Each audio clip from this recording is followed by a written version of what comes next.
Chapter 940. In fact, many years ago, they didn't know how to deal with the internal affairs of the mainland. They only followed young Master Tang to carry out protection missions. Every time they did a mission, everyone knew that they were in trouble. They were like people who wandered on the edge of life and death. In order to catch a drug lord, they would lurk in the grass for 3 days and 3 nights. If they were not careful, they would still be shot. Even young Master Tang had been injured before. That person didn't need to be at the front line at all, but he was the one who told them. The reason why they would pick up guns to kill people. It was so that the people they loved and the people who loved them wouldn't have to worry about being hurt one day.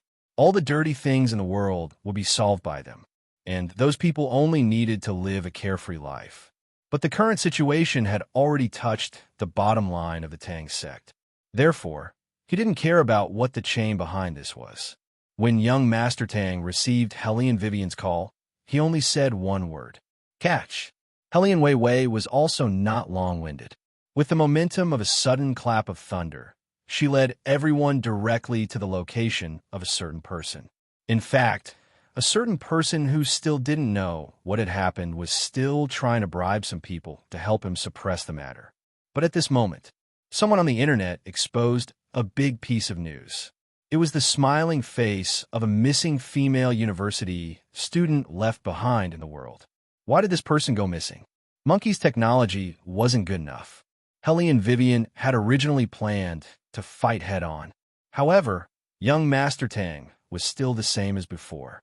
He was always decisive and handsome. Leave this matter to me. No matter how rich or powerful the other party is, as long as he crosses the line, I will find a way to punish him. You guys are only responsible for what you have to do. 3 minutes. Young Master Tang personally took over. 6 computers operated at the same time. He didn't care how big the business deal he was talking about was. What he wanted to do was to restore as much of the incident as possible. Although Monkey was powerful, he was really a few levels lower than young Master Tang. This person, who was once known as an internet prodigy, directly cracked all the defense systems.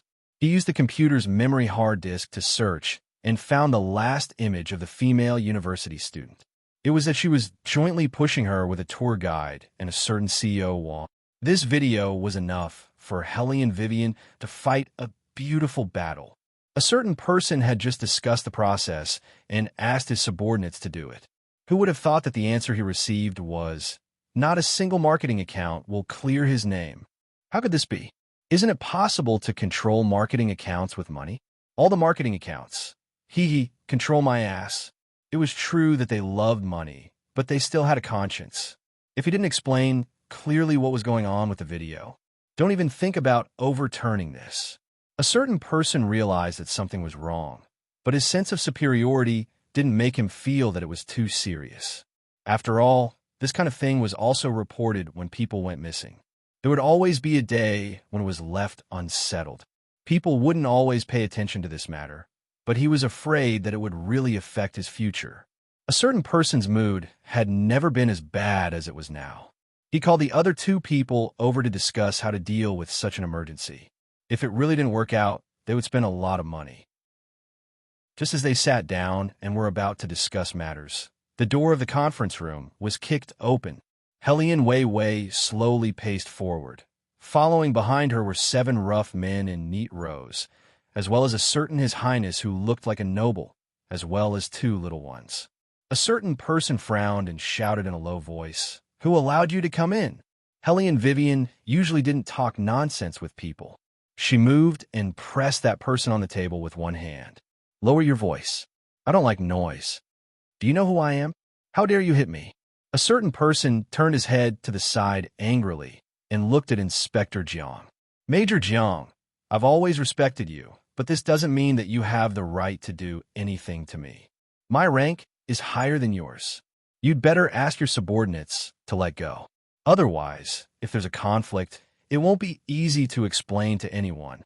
Inspector Jiang smiled. "Don't worry. There's no need to explain this matter. Don't you recognize who she is?" A certain person narrowed his eyes and finally saw the truth of Hellion Vivian. She was clearly a lousy reporter disguised as a tourist. Why was she here? Shouldn't Secretary Lou have her under control already? Are you looking for someone to run errands for you? Helene Vivian raised her eyebrows and kindly answered for him. He's outside now. He's already been beaten to a pulp. The rest immediately stood up. Jiang, are you kidding? Quickly asked this woman to let go. Everyone, it's a pity that I'm not in charge of this operation this time. It's this woman you're talking about. Inspector Jiang shrugged.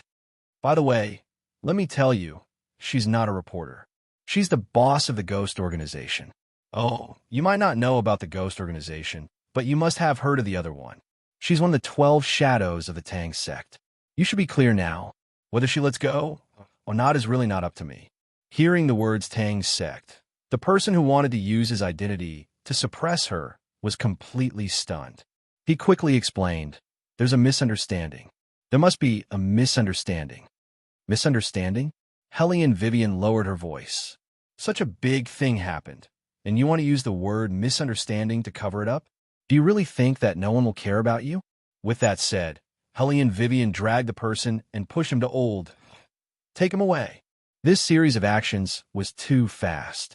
It was so fast that before anyone could react, a line was completely cut off. A certain person who was in a daze didn't have any of his previous arrogance. He only pulled Helene Vivian and kept explaining, but it was useless. The truth was very clear. No matter how much he regretted it, only death awaited him. Helene Vivian personally handed the person to young Master Tang. The person still looked like he was in a military uniform. He held a thin and long cigarette in his fingers. He looked a little lazy, but more than that, his back was straight. This matter won't end just because the person was arrested, Helene Vivian murmured in a low voice. Young Master Tang looked at her and suddenly smiled. Of course, I said that you do what you should do, and I'll do what I should do. Beligaju didn't really want to see Helene Vivian and young Master Tang alone, because this human's willpower was too strong. Even the surrounding darkness couldn't affect him. It was obvious that this person's heart was completely black, and he had killed countless people. However, Bailey Jiaju actually saw something similar to sunlight in his heart. Beligaju's divine sense told him that it was given to him by someone. Just like the reason why he was who he was now, and not a demon who only knew how to kill people, was also because of Helene Vivian's existence. Helene Vivian didn't understand the meaning of young Master Tang's words at first, until she saw a short interview before she left Lee City. It was young Master Tang. That person stood openly under the beam of light, his eyes looking straight at the camera. He was tall and slender, and every word was clear. Chapter 941. Every time something happens, we remind the women around us how to prevent this kind of thing from happening when they go out at night or travel. But what I want to say is that violence and injustice should be stopped immediately. If you're alone at that time, don't walk away. Call on others to stop it with you. If you're two or more people, please think of a way to stop it. Here, I don't want to talk about how girls should protect themselves, because in my family, protecting girls should be done by men. As for other aspects, I can also respond here. I love this land, and the woman I love is here. She told me how warm it is here. I can't guarantee that I can be by her side 24 hours a day, so I will do my best to sweep away all the darkness. No matter who the other party is or how strong their background is, as long as they do something wrong, I will let them get the punishment they deserve. As he said this, the sun just set behind young Master Tang. The afterglow shone on his handsome military uniform, and it was dazzling. Helene Vivian remembered a long time ago, the little boy who looked at her without saying a word in Chinatown. It had always been like this. Even if this person's hands were stained with blood, he didn't look dirty. Instead, he seemed to emit light. Perhaps this was young Master Tang. Helene Vivian wanted to look at the video again, but her eyes were blocked by someone. It was Beligaju's hand. It was slender and white, without a trace of blood. He whispered in her ear, "Do you know how long you've been looking at him?" 5 minutes. In these 5 minutes, I said 3 words to you, but you didn't respond. Helene Vivian wanted to explain, but her body was suddenly pulled into Beligaju's arms. He was very strong, as if he wanted to integrate her into his bones and blood. "Don't say anything that makes me unhappy.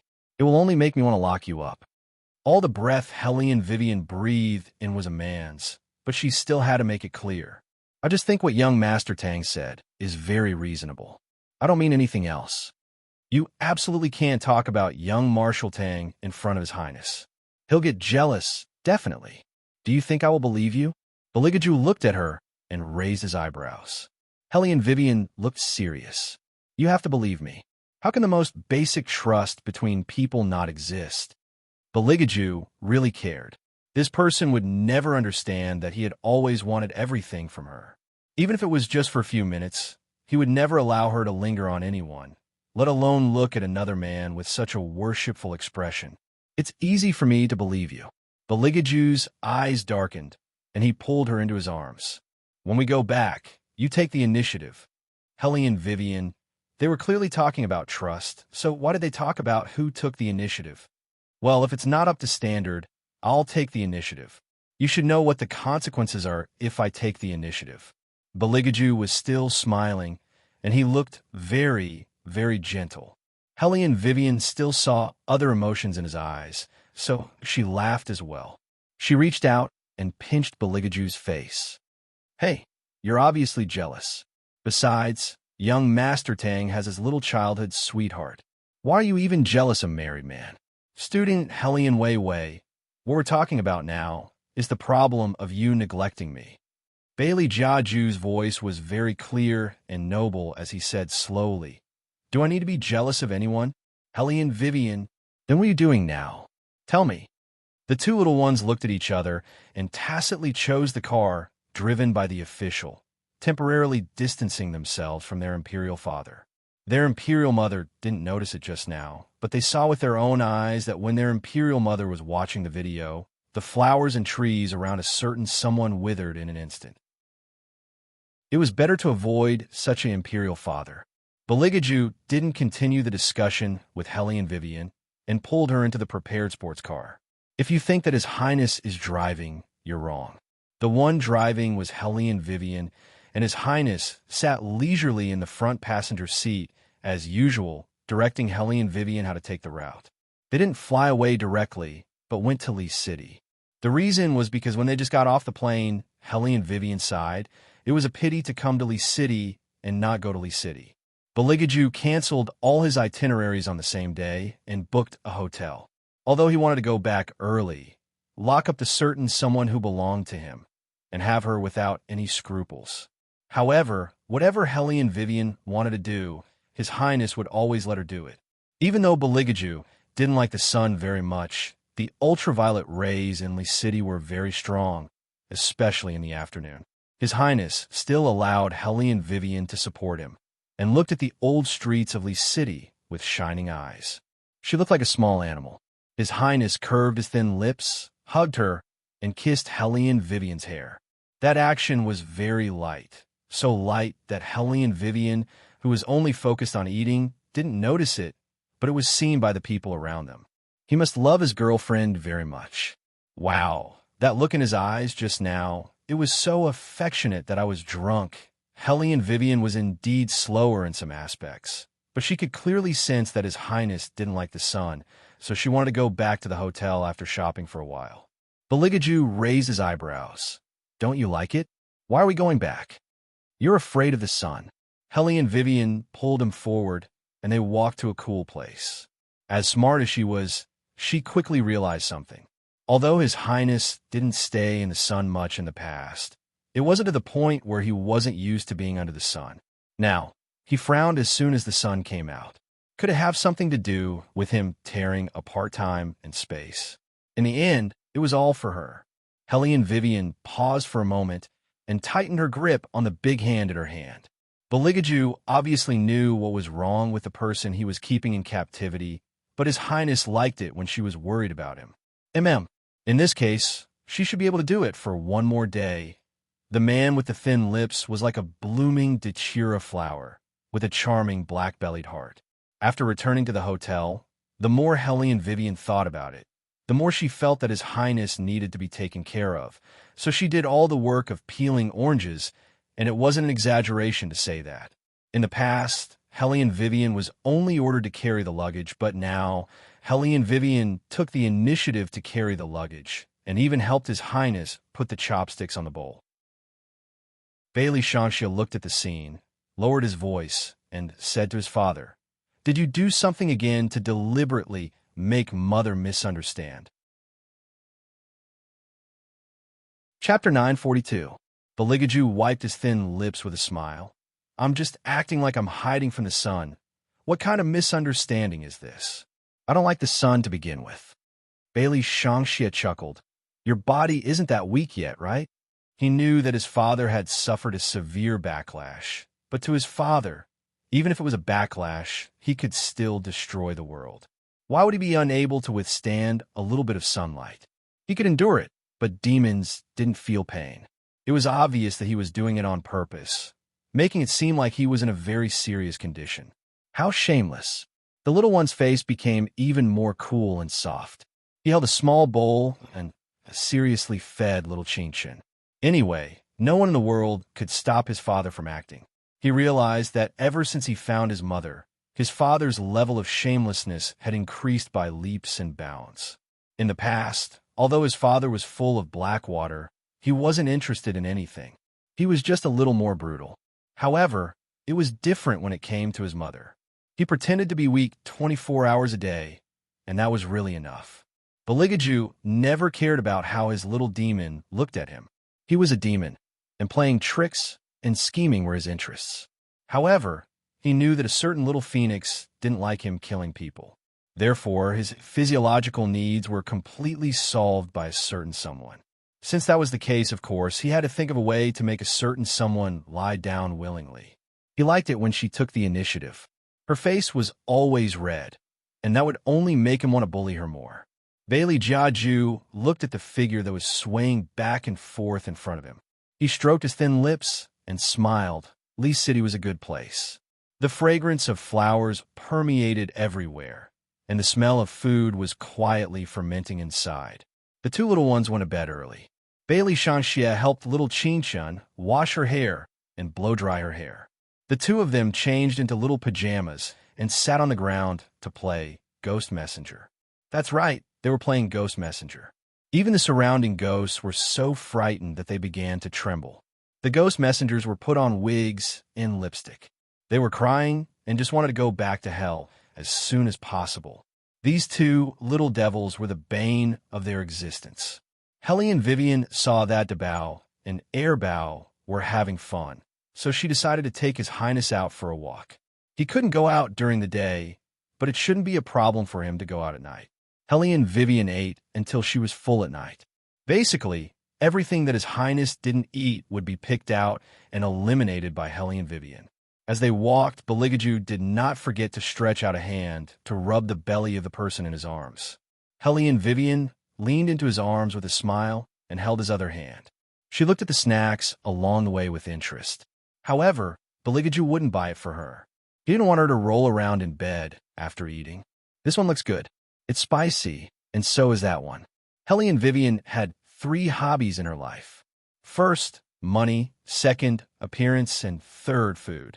Now that she was in the ancient city, she wanted to eat whatever she saw. Beligaju pulled her back and said in a faint voice, "Aren't you on a diet?" Speaking of the matter of losing weight, it was after arriving at Lee City today. After Wei Wei saw a girl from the south, she made up her mind. Different from the northern girls, the southern girls all looked petite and gentle. Wei Wei looked at her own height and decided to control her appetite. This made Beligaju, who was happy to feed a certain person, frown. However, His Highness was smart. He didn't say anything and kept tempting her with delicious food. In the end, not only did Hellion Vivian eat more than usual, she even ate half a bowl of rice more than usual. Moreover, Hellion Vivian still didn't notice His Highness's thoughts. When she heard Beligaju's reminder, she immediately stopped drooling and said to Beligaju, "That's right. You have to supervise me like this in the future."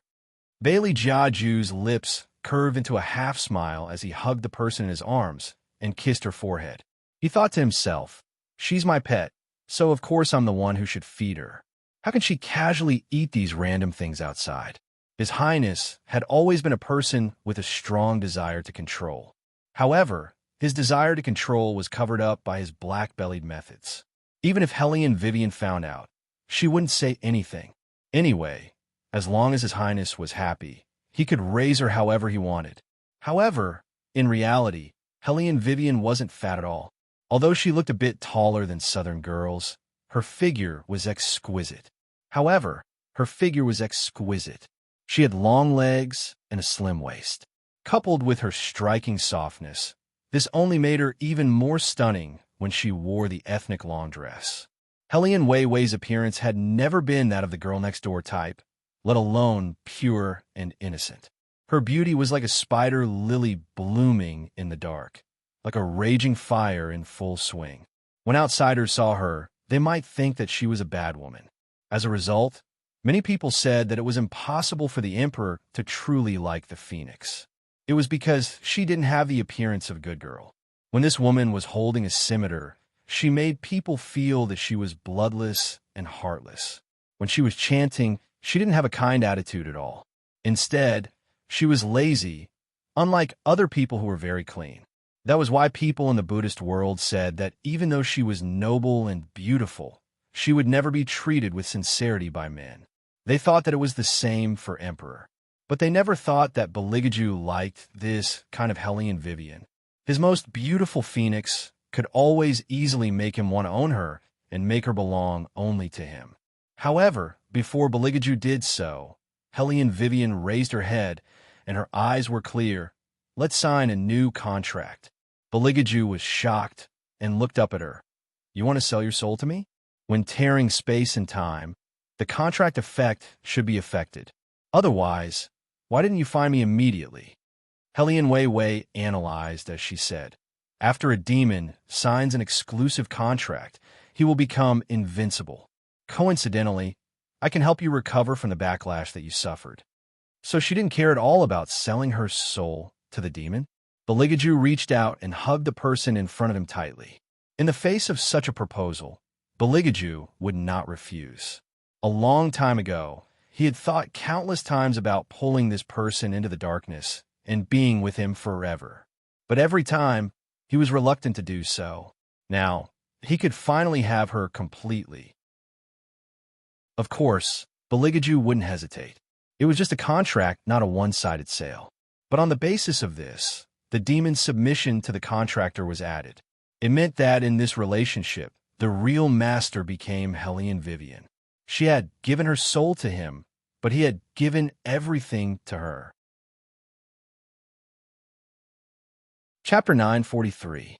With such a shameless father, Bailey Shanxia still felt very tired. For the time being, he didn't have to go against his father. He had to accumulate strength for revenge, and his younger brother was also hungry. As a good elder brother, Bailey Shanxia still placed his younger brother first.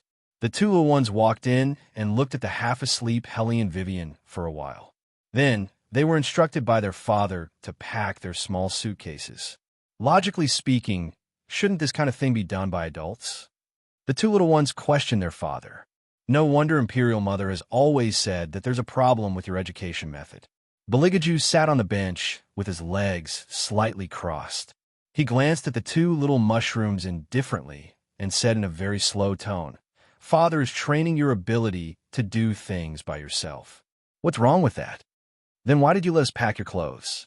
Qin Chan ran back and forth between the two rooms, holding a certain highness's suit in her hands. Her cheeks were puffy and cute.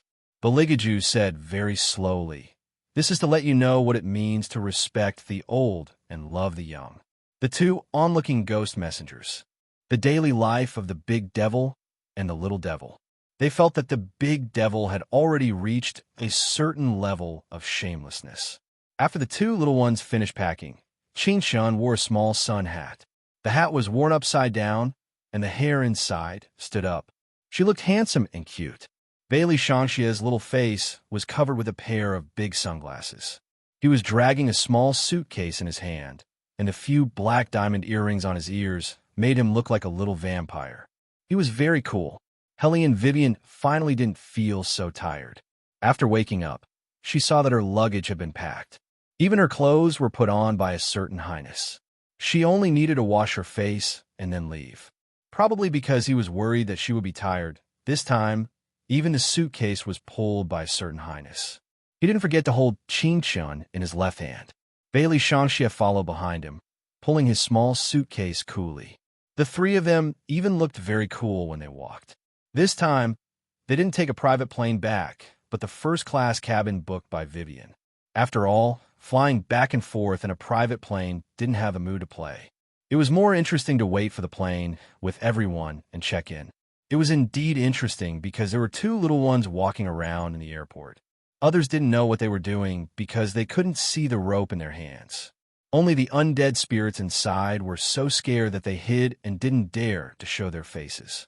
Coincidentally, there was a new ghost messenger who was going to take office today. The old ghost messenger was still walking in front, swaggering, and he said to the person behind him in an imposing manner, "This airport is our territory. This is the most leisurely place. The safety measures are good, and very few people die. It's unlike the people in charge of the hospital who have to lead people down every day. Here, we only need to eat a stick of incense, and we won't see any powerful people for a year and a half." Before it could finish its sentence, the newly appointed Reaper saw its boss hide in a corner with a whoosh. It was so fast that it was completely stunned. Of course, the old ghost messenger wouldn't leave the new ghost messenger alone. He reached out and dragged his disciple to the corner of the wall to hide with a pile of undead spirits to disguise himself. "Boss, what's wrong?" The new ghost messenger was a little confused, but he also knew that with their noble identities, how could they hide with a group of undead spirits? The old ghost messenger didn't care who he was hiding with. He only cared about why the little devil and the big devil appeared in the airport at the same time. "Don't stretch your neck. You'll be taken away." The old ghost messenger lowered his voice. "Didn't you see what the little devil is holding in his hand?" The new ghost messenger took a closer look and was completely enraged. He jumped out and blocked the path of the two little ones. His imposing manner was very strong. He thought that he must perform well in front of his boss. "How dare you humans? You dare to slip away from the ghost messenger." The old ghost messenger. Damn it, why did he bring a retard out? The old ghost messenger could clearly see Bailey Shangxia's pair of red eyes light up evilly, meaning nothing more than to say, "Look, a new toy has arrived." Thus, in less than a minute, the two little ones' toys turned from 2 to 4. Seeing that they were about to board the plane, Qingqian raised her little finger and counted. Then, she tied the rope and pulled the 4 ghost messengers, swaying behind her brother. The new ghost messenger was stunned. He turned his head and asked the old ghost, "Boss, why is a human child so strong? You've never told me that there are people in the human world who like to catch ghost messengers as toys. He must have not seen how powerful we are, right?" The old ghost messenger didn't want to talk anymore. The feeling of being pulled along was really not a good feeling. The other 2 ghost messengers were originally waiting for their colleague to inform the little king of hell. But now it seemed that their colleague was reliable, but the new colleague was not. The whole army was dead. In the future, when they recruit ghost messengers, they must be more careful. They must not accept those who are not smart. The boarding line was very long. Bailey Shangxia was afraid that Qingqian would be bumped into. So he handed his small luggage to Baligaju and seriously carried the little one who was only a head shorter than him, looking very cool. Hellion, Vivian, and the others were in first class, so under normal circumstances, they were the first to board the plane, so there was no need to cut the queue. However, just as a bespectacled man in front was about to take a step forward, a foreigner jumped out and blocked his path. The foreigner seemed to have drunk, but not much, but his expression was fierce. He looked at the bespectacled man with contempt and took the lead to walk into the passageway with his small suitcase. No matter where it was, this kind of behavior would not be liked. Moreover, when he entered, the foreigner even bumped into the bespectacled man intentionally or unintentionally, which was very rude. However, this small matter did not attract everyone's attention. Perhaps they did, but because that person was a foreigner, they vaguely passed by. Hellion Vivian took a step forward and held the bag that the bespectacled man had dropped. Her voice was very calm. "Are you okay?" The bespectacled man shook his head and quickly said, "Thank you." He originally thought that it would be a small interlude, but when he boarded the plane, the foreigner seemed to be on the phone. His voice was very loud, and his anger was burning. In the end, he cursed in a low voice and hung up the phone. When he saw the bespectacled man dragging his luggage over, he had that contemptuous and disdainful expression again. With malice, he stood there with his long legs and looked at Helene, Vivian, and the others. No, it should be said that he looked at everyone who walked in as if he was looking at a pile of trash. Chapter 944. Initially, nothing much happened. However, half an hour after the plane took off, the conflict escalated. Bailey Shangxie twisted his little body coolly and reached out to rub Qingqin's little ears. The four reapers were chained to their seats in a row. No one could see them. It was quite miserable. The stewardess in uniform began to deliver drinks to the passengers. When she walked to the foreigner's seat, she politely asked him in broken English if he wanted to eat. The foreigner was playing on his computer and waved his hand to refuse. On the other hand, the bespectacled young man at the side was a little hungry. He ordered a bowl of beef noodles. Then, he opened the folding table behind the foreigner's seat and placed a tray on the table. He held his chopsticks, but because the foreigner in front of him had placed the back of the chair, he felt very uncomfortable eating. He couldn't pick up the noodles with his chopsticks and couldn't move his mouth. When the beautiful stewardess saw this, she immediately suggested to the foreigner in a friendly manner that because the passengers in the back row were eating, please straighten the back of the chair for convenience. Unexpectedly, this foreigner waved his hand violently and ignored the stewardess. He also didn't adjust the back of the chair. The beautiful stewardess was a little stunned. She seemed to be wondering if she didn't express herself clearly. She repeated her words again. "I said no. Do you understand?" The foreigner's voice was exceptionally loud, and his appearance was extremely arrogant. Helene Vivian looked at this scene and slowly narrowed her eyes. She spoke in fluent English. "Sir, although the international aviation regulations do not state that you must straighten the back of the chair when eating in the plane for the sake of the people around you, can you please?" This was Helene Vivian's very polite attitude. When dealing with outsiders, she had always been polite before resorting to force. Although her eyes had turned cold because of this foreigner's attitude, after all, this was Huaxia, not the foreigner's territory. "Shut up! Shut up! Shut up!" The foreigner seemed to have been ignited. He glared fiercely at Helene Vivian. "If you want to argue with me about this, call the person in charge here. Otherwise, don't poke your nose into other people's business." His voice went up another level. The stewardess was a little frightened. She pressed Helene Vivian's hand with both hands and said, "It's okay. There's no need to make such a big fuss." Then, he politely apologized to the bespectacled young man. "I'm very sorry. We didn't let you enjoy the service you deserve. Your meal difficulty is due to our work." Before she could finish, the foreigner stretched out his right arm and 2 fingers, beckoning the stewardess over. Then he said to the stewardess in English, "Can you be sure that this person understands what I just said? I can put down the back of the chair whenever I want. Not my business. There's no law that says I have to do that. Go, translate for that person and make sure he understands." "I understand, and I heard it very clearly." Helene Vivian narrowed her eyes at him. "Your attitude is very rude. I can sue you at any time. Come at me if you have the guts. Let's see what you can do." His voice was very loud. It was so loud that the stewardess could only say to Helene Vivian, Forget it. This kind of small matter will pass after a while. After all, we're on a plane. Forget it."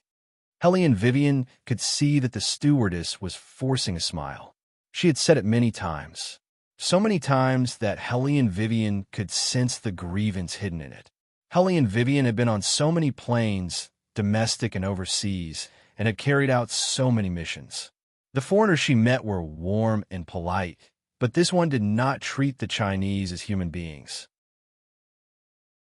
Perhaps he had the law and reason, but his attitude made Helene Vivian very clear that he looked down on her, the bespectacled young man, and even the stewardess. They were here to earn the Chinese's money. Since they were here to earn our money, they were not our masters. Did we treat them so well that they did not know what respect and politeness were? Or did they not take the Chinese seriously from the beginning? Their actions were so exaggerated that it was unbearable. If the same thing happened to the Chinese, wouldn't they be criticized by countless people for being uneducated? In reality, who was the one who was truly uneducated and even rude? This time, Hellion Wei Wei was really angry. Although she did not show anything on the surface, the coldness in her eyes made the two little ones look at her one after another. However, the person they saw was not Hellion Vivian, but Beligaju. After all, with their father's personality, they felt that he would not tolerate anyone who made their mother unhappy in front of him. The strange thing was, why didn't their father do anything? Bailey Shangxie raised his head again and glanced at Beligaju. His thin lips were slightly raised, and he did not look angry at all. There was a business magazine spread out on his lap. If he was not looking at this scene with his eyes, people would probably mistakenly think that he did not hear the noise at all. But in fact, he did hear it, and his fingers were tapping on the magazine. The devil's breath mixed with it made people confused. Bailey Shangxie sat a little closer and lowered his voice. "Dad, don't tell me that you have become kind now." "Dad?" Beligaju seemed to be thinking about this name. First, he rubbed his thin lips with his fingers, then reached out and patted his son's head as if he was patting a ball. "Bailey Shangxie, how many times have I told you not to have this kind of illusion? Believe in your mother. She can solve this kind of small matter by herself." Bailey Shangxie raised his small eyebrows and smiled wickedly. "I believe in my mother, but I don't believe in you." It was not normal to be so honest. As a gentleman, even if I can't stand some stupid humans, I have to give my partner the right to vent her anger. Bailey Ju wiped his slender and clean fingers. The side of his face made him look like a vampire, noble to the point of elegance, but with a lowered head of viciousness. "Sit back down obediently. This seat belongs to your mother." Bailey Shangxie, Hellion Vivian, did have a way to vent her anger. She closed her eyes and kept thinking about why the other party was so arrogant. It was because the Chinese had always adhered to the principle of harmony. This principle was not wrong, but if the other party thought that their kindness was weakness, then they had to know that their friendliness did not mean that they were cowards. As a lawyer, Hellion Vivian was very clear that foreigners in the mainland were different from Chinese people in the mainland. They did not need to abide by Chinese laws. They only needed to abide by international laws. It was probably because of this that some scumbags were so unrestrained in China. Chapter 945. They boasted that they were superior to others, and the foreigner on the plane was a typical example. The wheels of the plane slid across the ground and shook for a while. When the plane stabilized, Hellion Vivian's eyes became colder. It was not because of anything else, but because the foreigner picked up a phone call as soon as they landed on the ground. His tone was very unpleasant. Hellion Wei Wei knew that there were many reasons why some foreigners looked down on Chinese people. Some even joked in private, saying that Chinese women were easy to get. As long as they showed their foreign faces, they would be able to get everything done.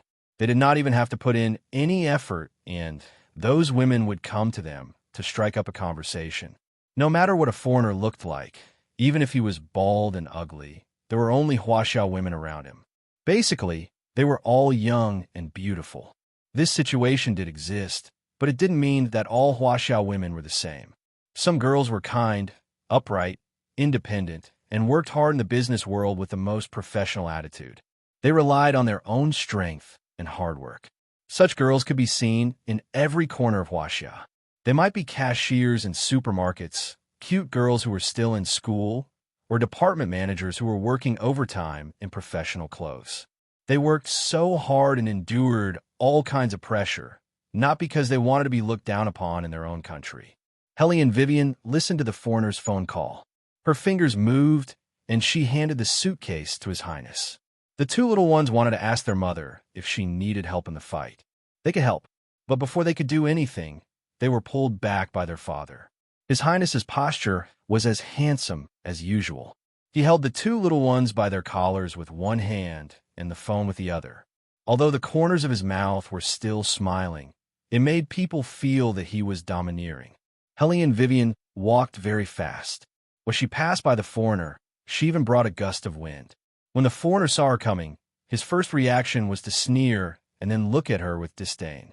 Helene Vivian was not angry. She raised her eyebrows and looked at him with obvious provocation on her face.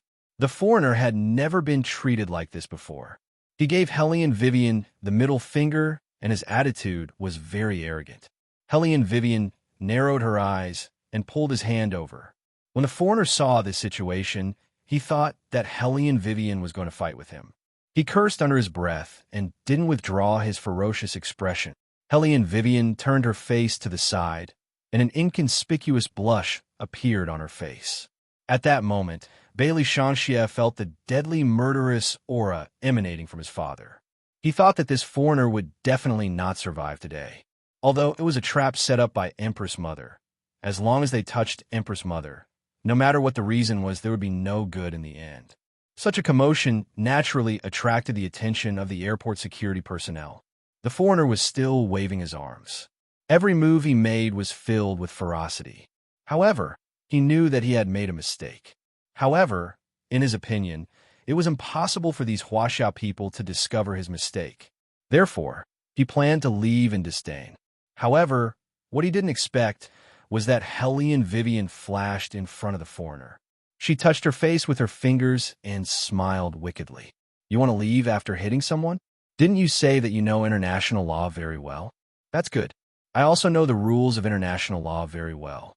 With that said, Helene Vivian pressed the earpiece on her ear. "Are the police here? Very good. Let them come in and take this foreigner to court." "Yes, I want to sue him." "What should I sue him for? Illegal assault, injury, disfigurement, does that count?" When the foreigner heard Helene Vivian's words, he was stunned. Just now, she was the one who grabbed his hand and slapped his face.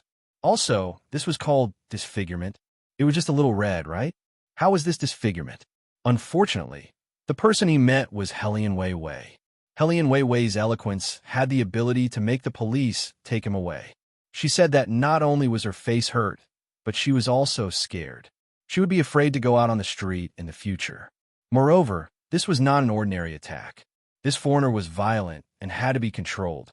The foreigner always thought that Huaxia people were easy to fool.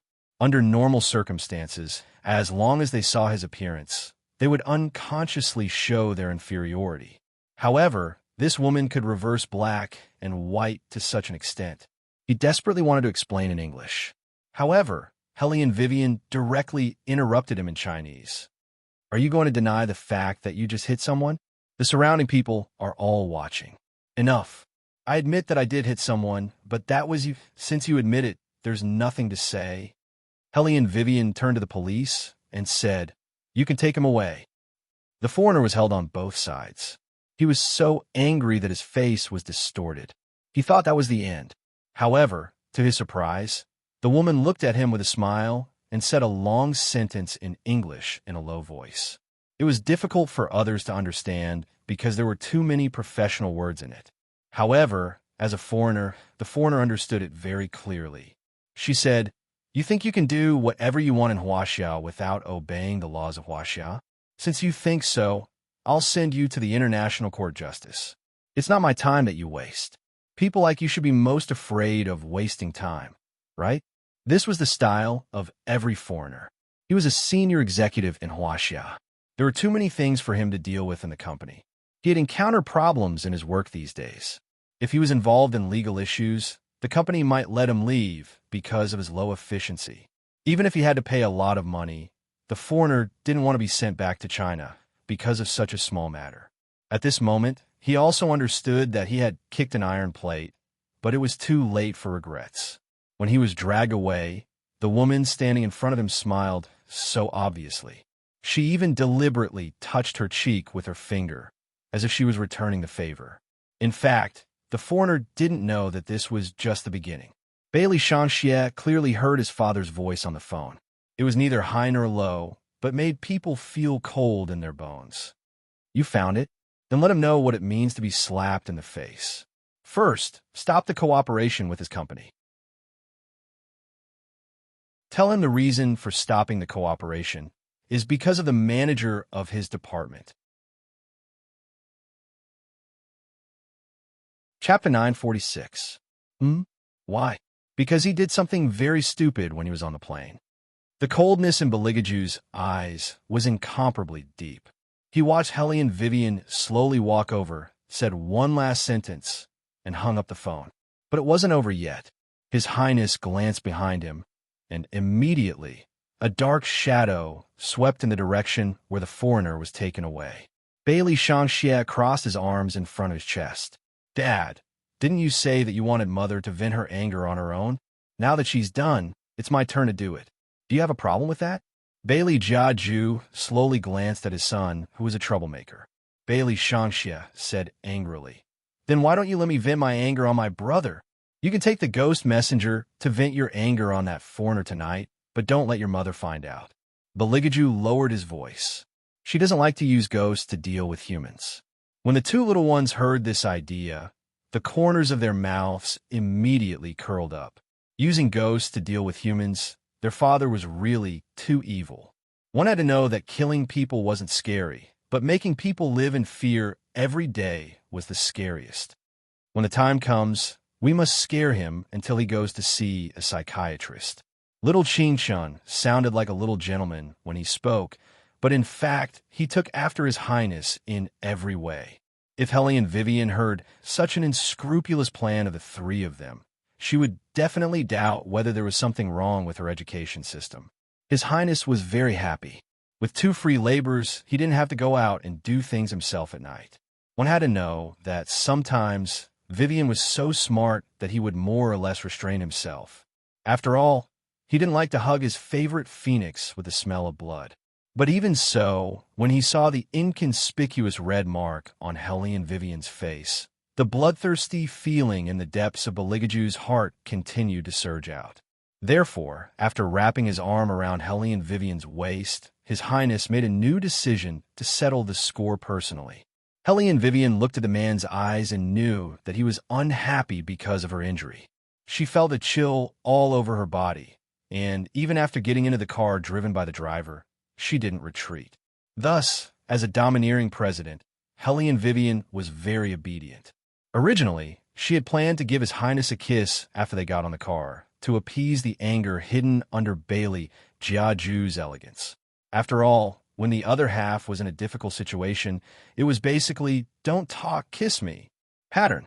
However, it was obvious that this trick had no effect on His Highness at all, because before Hellion Wei Wei could kiss his cheek, she was pushed away by His Highness with an indifferent expression.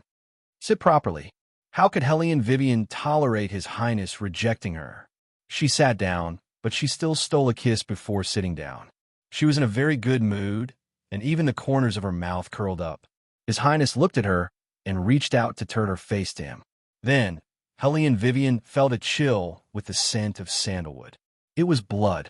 It was said that the blood of a demon could heal any wound and could even bring a person back to life. Hellion Vivian was stunned, and she pulled His Highness's hand away. Her heart ached. You are just a little injured. You can just rub it with medicine. Is there a need to use blood?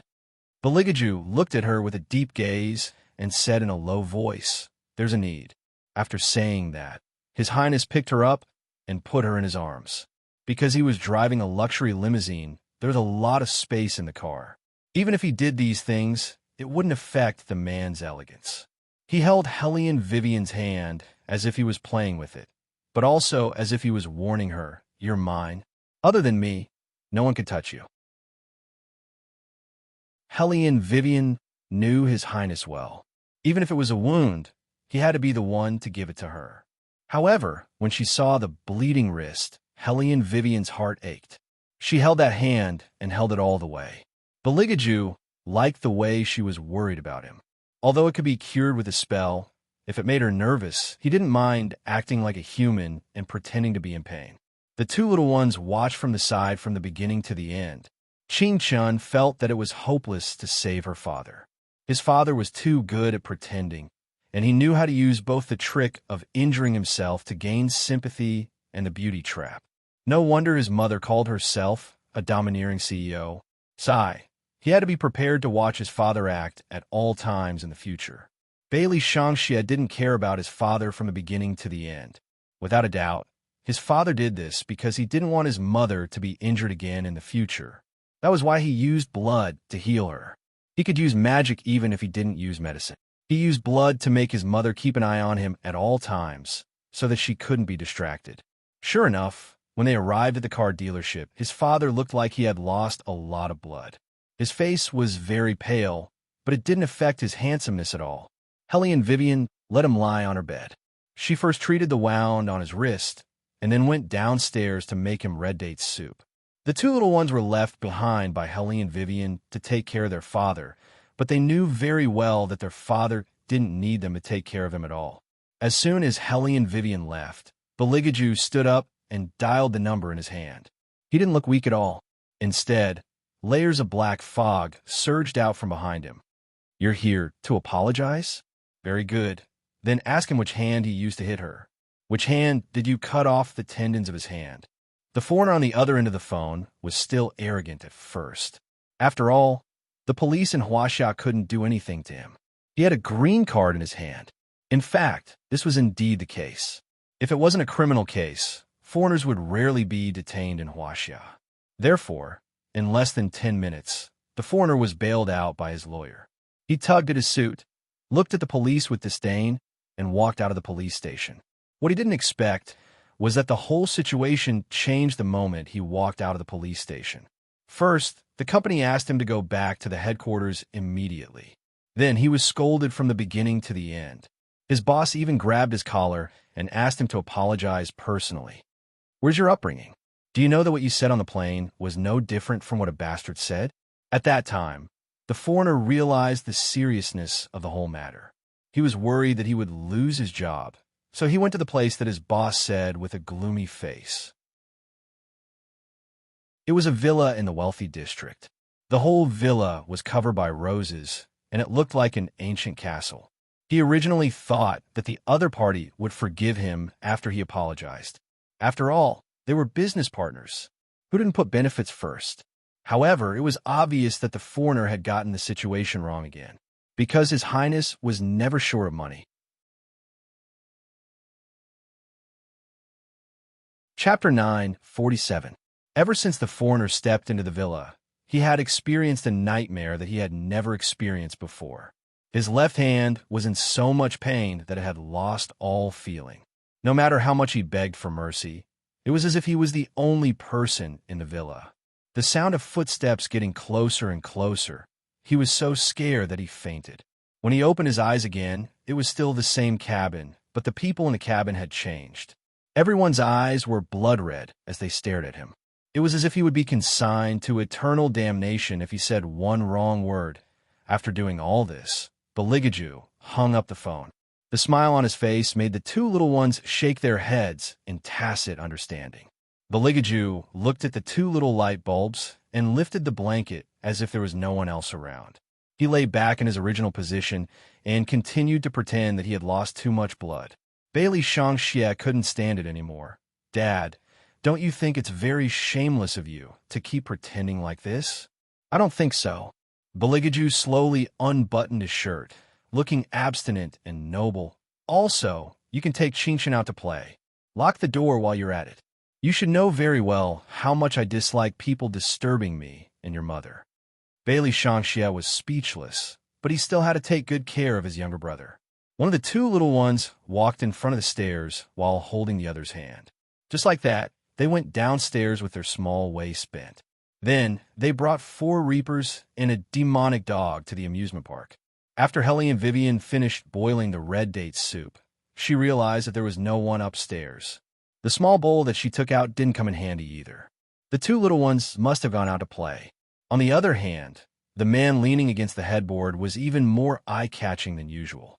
Helene Vivian had always known that as long as this person wanted to, he could easily capture everyone's heart. Beligaju put down the magazine in his hand and looked up at her. "I don't want to drink the red date soup." Was he acting coquettishly? Helene Vivian was amused. "It's fine if you don't want to drink it. Don't go out today and recuperate." "All right." Beligaju chuckled. Helene Vivian felt that His Highness's appearance was very tempting. She leaned over and touched the man's head. Bailey Ju hugged her in that position and was extremely gentle. Are you tired? Yes. Hellion Vivian was already tired. She had been busy the whole night before coming here. Now that she was being hugged like this, her eyes were a little tired. Baligaju reached out and patted her on the back, as if he was raising a pet. There was a bone-deep tenderness between his eyebrows. Then sleep for a while. Your hand. Hellion Wei Wei's voice was filled with fatigue. Baligaju kissed her ear and said, I'll change the dressing myself. Be good and sleep. Then don't go out. Hellion Vivian was still concerned about this matter. Obviously, she knew what His Highness was like. Baligaju patted her back even more gently. Okay, I won't go out. In this era, there was no need to go out at all. Just a phone call could settle everything. There were benefits to being in the modern world. Hellion Vivian heard his promise and fell asleep quickly. Baligaju didn't go anywhere. He hugged the person in his arms and patted her with his left hand. The sunlight shone in through the window and shone on the two of them. It was a beautiful scene. It was just an afternoon nap, and it wouldn't take long. His phone rang. Hellion Vivian woke up. Seeing that Baligaju was still there, the tip of her nose twitched. There was no smell of blood, so she took the phone. Baligaju chuckled, turned his head, and lit a cigarette. His posture was very elegant, like a male model in a magazine. He was so handsome that it made people jealous. Hellion Vivian was still lying on top of him. She didn't say anything and swiped her fingers on the screen. As long as Baligaju lowered his head, he would be able to see the content on the screen. Then a light flashed in his eyes. Class reunion? Hellion Wei Wei didn't mind and yawned. We have a reunion every year. I haven't been there before, but the class reunion is basically a competition to see who gets there. If it's not a competition to see who's richer, it's a competition to see who marries better. This time is no exception. I see. Baligaju's eyes darkened, and he smiled. Do you want me to go with you? No need. The other half usually doesn't follow class reunions. Hellion Vivian was going to solve something, so she didn't want to bring His Highness along. Moreover, His Highness was so good-looking that she could just admire him at home. Why would she bring him out for others to see? Baligaju didn't insist, but his smile deepened. When you're done, call me, and I'll pick you up. Okay. Hellion Vivian nodded and glanced at the time of the reunion on her phone. It was 3 o'clock tomorrow afternoon. They probably wanted to drink some coffee before dinner. The location was at Starbucks. That Starbucks was very close to Qingqin's kindergarten. It was just right to pick up the two little guys for lunch, send them back to school, and then go to the appointment. However, what Hellion Vivian didn't expect was that when she woke up the next day, Shangxia had already changed into his usual clothes. His leather jacket paled in comparison. His current outfit was very different. It was a hellish black, and his little nails were also black. He looked even more handsome than usual. His little face had the unique arrogance of the demon world. He was just like a little demon. What are you doing? Hellion Vivian immediately woke up. Baligaju put on his tie and leaned over to kiss her forehead. He's going back to the demon world for half a day. Okay. Bailey Shangxia answered coolly. His voice was a little muffled, but this didn't stop him from feeding his little brother with a small spoon. Hellion Vivian also knew that the little demon who hadn't become an adult would sometimes go back to the demon world to absorb the dark energy there. This was the only way to resist the light in the human world. However, she still felt sorry for her son. She reached out and pulled Shangxia over, kissed his face, and put a lot of chocolates in his pocket. Only then did she let him go reluctantly. The demons who came to pick up Bailey Shangxia felt that the little master was especially easy to get along with this time.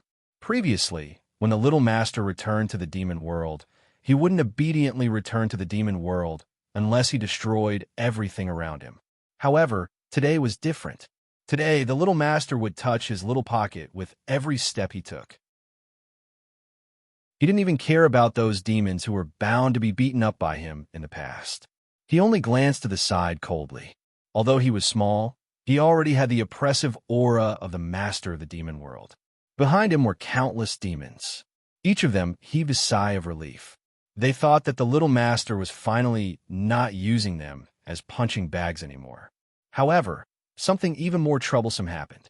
The little master had an unusual interest in jewelry that he used to disdain. He said that he wanted to bring everything back for his little brother to play with. All the demons. This was the rhythm of emptying the demon world. Chapter 948. Little Qingshun, who had originally wanted to go to school with his older brother, straightened his small body and held a pen in his hand as he wrote from memory. After writing for a while, she turned her head to look at her brother's seat. When she saw that no one was there, she turned her head back and continued to bury her head in her notebook. She looked very obedient. Bailey Shanxie told him that he would pick him up with Beligaju after school was over in the afternoon. Qingshun remembered this sentence and looked back from time to time. At noon, Qingshun opened her small school bag as usual. First, she puffed up her cheeks and drank a can of milk that Beauty Weiwei gave her. Then, with a cold expression, she began to touch the lunchbox with her small hands. This was something that Helly Vivian had never forgotten after she became a mother. It was probably because she lacked a father and a mother when she was young. Therefore, when Helly Vivian took care of Qingshun, she would always be extra attentive in certain aspects. She would always prepare the meals and put them in the lunchbox. She would also prepare hot soup for her. Qingshun had only been in school for a few days, so she was envied by her classmates for a few days. Because the dishes were so delicious, even the vegetables and mushrooms that the kids did not like to eat were made into cute shapes by Helly Vivian. Little fatty Chung did not think much of it. He sneered with a chubby face. You can't even afford to buy lunch and have to bring it from home. A country bumpkin will always be a country bumpkin. After the previous lesson, little fatty Chung did not dare to get close to Qingshun, let alone fight with her. He only dared to stand far away and laugh at her. Now, the children in the kindergarten did not know about the relationship between Bailey Shanxie and Qingshun. If little fatty Qing knew about this, he would never dare to provoke Qingshun again. This was because little fatty Chung was scared to death of Bailey Shanxie. Although there were still many children around him, little fatty Chung knew that many of the children in this kindergarten wanted to treat Bailey Shanxie as the boss. His mother had promised that she would get rid of these two eyesores in 2 days, especially this little country bumpkin in front of him. He was so poor that he didn't like him at all. No matter how good-looking he was, he didn't like him. He only knew how to steal the limelight. Qingshun couldn't be bothered with him. She was waiting for her brother and didn't want to talk to anyone. Little fatty Chung was overjoyed when he saw this. He was very rich and said to the children in the class, "My mom will drive the Land Rover to pick me up later. We'll go to Starbucks to eat delicious food. If any of you want to eat the cream cake there, I can buy some for you." The children all liked to eat sweets. When they heard the mention of cream cake, their mouths began to salivate. Little fatty Chung was soon surrounded by people. He liked this feeling. He glanced at Qingshun contemptuously and remembered the people who usually followed him. He meant to ask the driver to send the cream cake to him later. Children who were able to attend international schools were usually more mature than ordinary children under normal circumstances. This was because their family background was similar. Except for some children who were originally from the school district, basically everyone had a chauffeur. That was why little fatty Chung looked down on little Qingshun so much. In his impression, little Qingshun came from a poor family. It was only because his family lived in this area that he could afford to attend this school. Obviously, the two of them had different principles when it came to making friends. Although Qingshun didn't like to make friends, she would say a few words to the people around her, no matter what their family background was. Little fatty Chung, on the other hand, had completely learned from his family. It wasn't that it was bad. After all, it was easier for people from similar families to become true friends. However, it was too much to bully others just because one's family was superior. Qingshun wouldn't have much contact with such people. She felt that they were stupid even when she looked at them. After drinking her milk, she dragged the 4 reapers and started to take a walk in the classroom. She had to let the reapers slip away every day. This way, they wouldn't always think of running away. The reapers. Who gave you this illusion? Who is it? Every time they were let slip away, the reapers felt that they had died again. Little fatty Chung didn't know what Qingshun was doing. He arrogantly thought that a country bumpkin would be a country bumpkin who only knew how to play with herself. Qingchen lowered her head and looked at her smartwatch. There were still 4.5 hours before her brother and father would come. Very good. I'll sleep for a while. Just as Qingchen made up her mind to rest, a pleasant chuckle came from outside the classroom. Son, why are you sitting in the last row? Qingchen immediately raised his little head. When he saw Hellion Vivian, his big eyes were smiling. Hellion Weiwei walked in from the outside and hugged her son in her arms. Are you hungry? Shall I bring you to eat something? I still have class in the afternoon. Qingchen reminded his mother like a little adult.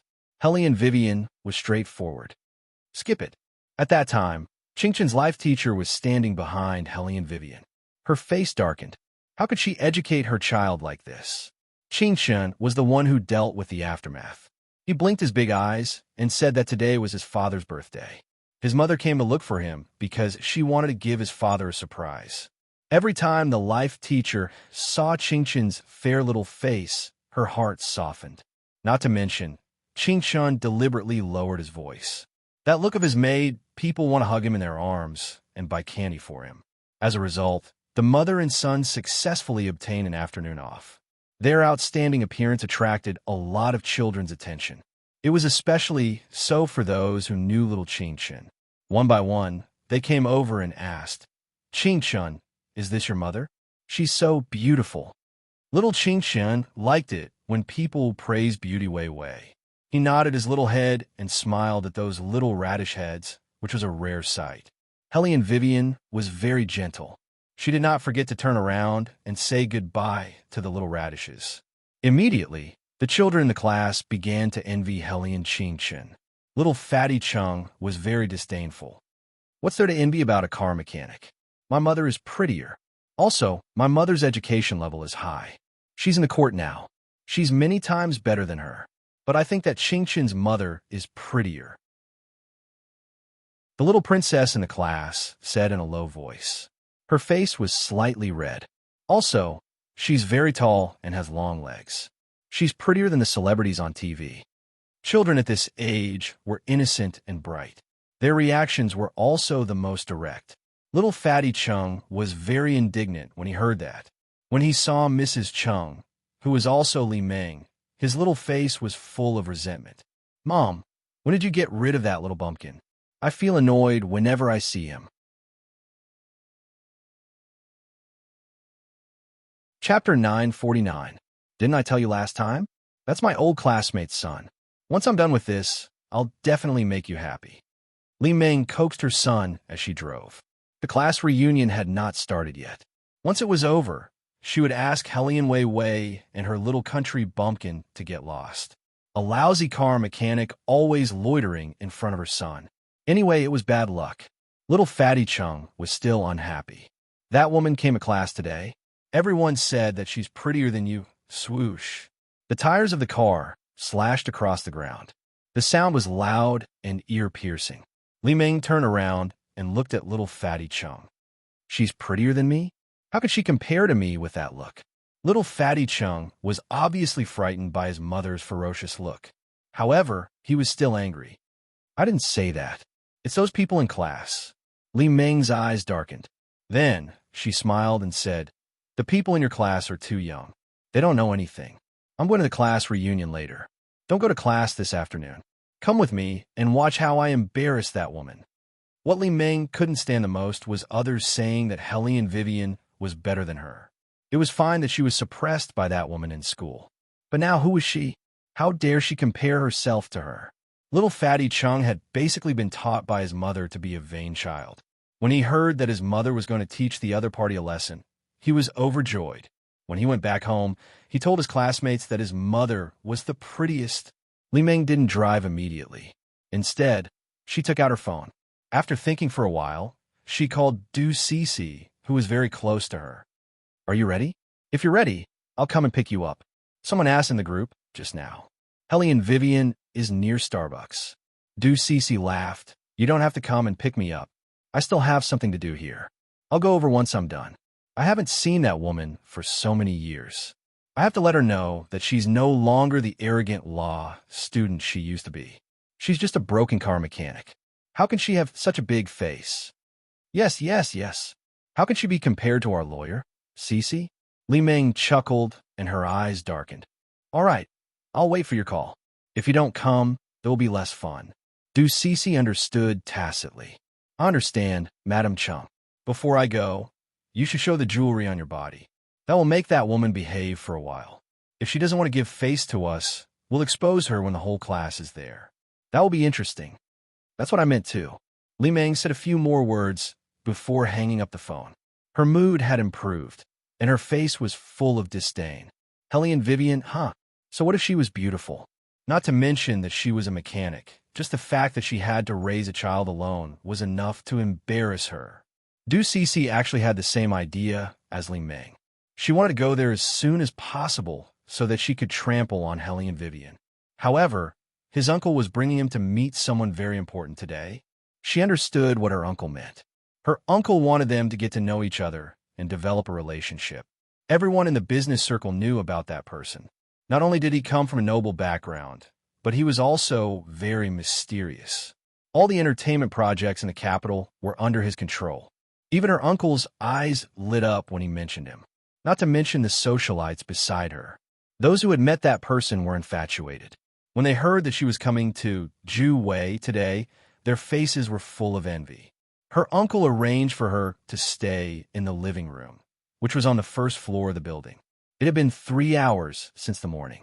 Her uncle told her that when young Master Ju arrived, he would introduce her to him and told her not to go anywhere. The more it was like this, the more Du Cece felt that the man she was going to meet today was of a high status. Her mind became active. She took out the foundation from her bag and touched up her makeup. She believed that with her beauty and ability, she would definitely be able to make him see her in a different light. If she could get young Master Ju's attention, not only would her classmates at the gathering today be envious of her, but even her socialite friends would come up to her to curry favor. Thinking that she might become the mistress of this building in the future, Du Cece's red lips curled up proudly. At this moment, there was a commotion not far away. A crowd rushed in from outside the door, making it impossible for Du Cece to see who was who. There were 2 men, one at the front and one at the back. The man at the back was holding an office bag in his hand. He looked elegant, and his eyebrows were raised. At this time, he was reporting something to the man in front of him in a low voice. When they saw their figures appear in the hall, several managers who had been waiting for a long time quickly went up to them. At the same time, there were also reporters from various media outlets who were carrying cameras and cameras. Their cameras were flashing everywhere. Bailey Jiaju remained calm and collected as he watched this scene. Suddenly, he stopped his footsteps. He stood tall and straight. His expression was leisurely, so much so that the corners of his mouth were still half-hooked. His perfect side profile didn't show any displeasure, but the depths of his eyes suddenly sank. A middle-aged manager could not see the change in the aura that was exclusive to the devil. On the contrary, he was confident that there was no man in the world who did not like the feeling of being pampered. The higher the position of the person, the more so. Therefore, the middle-aged manager walked forward attentively. The media is very concerned about your annexation of a foreign company this time. Do you want to accept an interview? Also, the company will always encounter some legal problems in its development. I have also invited some professionals. Do you want to meet them? The middle-aged manager thought that the other party would at least respond to his request. However, what he did not expect was that Beligaju did not even look at him. He turned slightly to the side and said to Qing Long behind him, "I'll leave it to you." Then, he walked into the elevator that went straight to the top floor, as if there was no one else around. The middle-aged manager was very embarrassed, but he knew that he also needed to curry favor with the special assistant beside the president. He immediately turned to Qing Long and said, "Then, Special Assistant Long, why don't you take a look first? The lawyer who came this time is my niece. She's very good at law." Qing Long closed the information in his hand.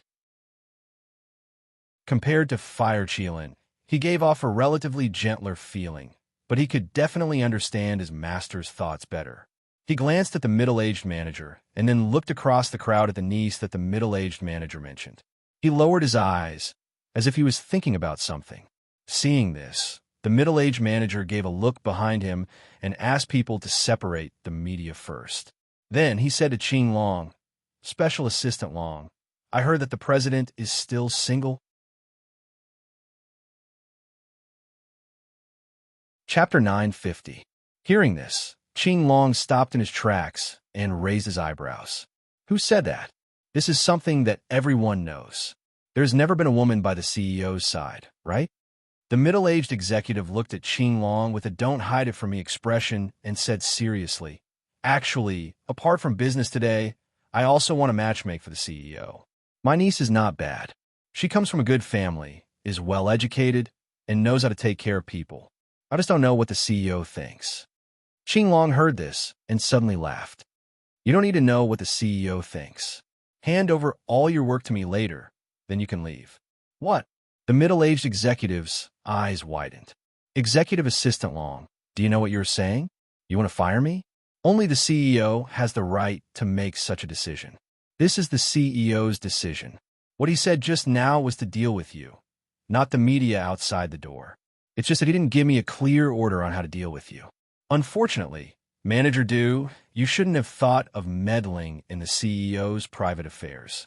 Moreover, the CEO doesn't like to be exposed. He has never accepted any interviews from the media. Zhu Wei, after such a long time, don't you even know this? I know I didn't think about the media this time, but I never meant to interfere with the CEO's private affairs." The middle-aged executive pulled Qing Long's arm and whispered, "Executive Assistant Long, let me talk to the CEO again. Maybe the CEO will really like her. I'm not crossing the line. Executive Assistant Du, we have been dealing with each other for a year." Azure Dragon's attitude was mild, but in his heart, he began to agree with the words that his master often said. These stupid humans were really dirty from the beginning to the end. They were always so greedy, which made him depressed. "I advise you, it's better not to talk to the president about whether you like her or not.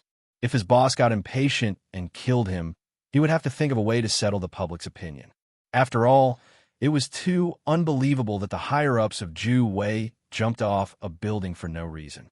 Azure Dragon thought for a while and continued, "If you have the idea of letting the president go on a blind date and let him know about it, believe me, you will face more than just being fired. You don't want to experience what it's like to beg for death, right? Then stay here obediently and don't mention this matter again." The middle-aged man's face turned pale in an instant. The media outside the building was still there. Ever since Azure Dragon came to the present, he had become an executive assistant who could settle any matter. Especially when facing the media, he always had his own set of methods. The middle-aged high-ranking official was still standing there, and he was particularly eye-catching. This eye-catching appearance was different from before, and it carried an unbearable feeling. There was no one here, and Du Cece finally squeezed in. Looking at her uncle's expression, she did not know what happened. "Uncle, what's wrong? Why is his expression so bad?" The middle-aged high-ranking official was still thinking about the matter. In his opinion, the matter was not so serious. It was a good thing to let the president meet his niece. Even if the president was not willing, they could still be friends. This executive assistant Long was too scary. "Uncle?"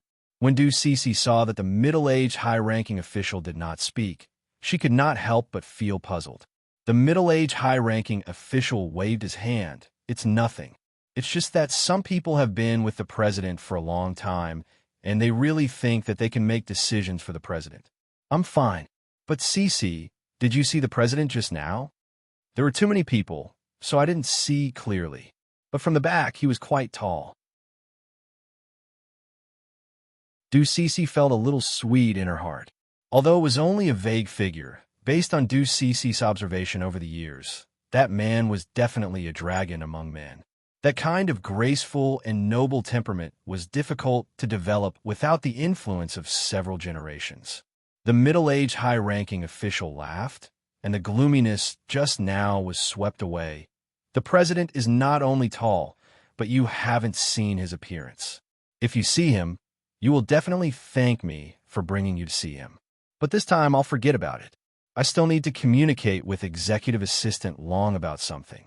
Next time, when there is a chance, I will let you meet him in private. The middle-aged, high-ranking official thought about this matter based on his opinion. In his heart, this was definitely a good thing. After all, the president was single, and which man did not like beautiful women? What's more, his niece was not a vulgar rouge or face powder. Not only was she a successful lawyer, but she also knew how to be submissive. He thought that she was good enough for the president. Cece was also happy to hear that. Then, I will leave first today. There is still a class reunion in the afternoon. When Uncle has arranged it, call me again. Okay.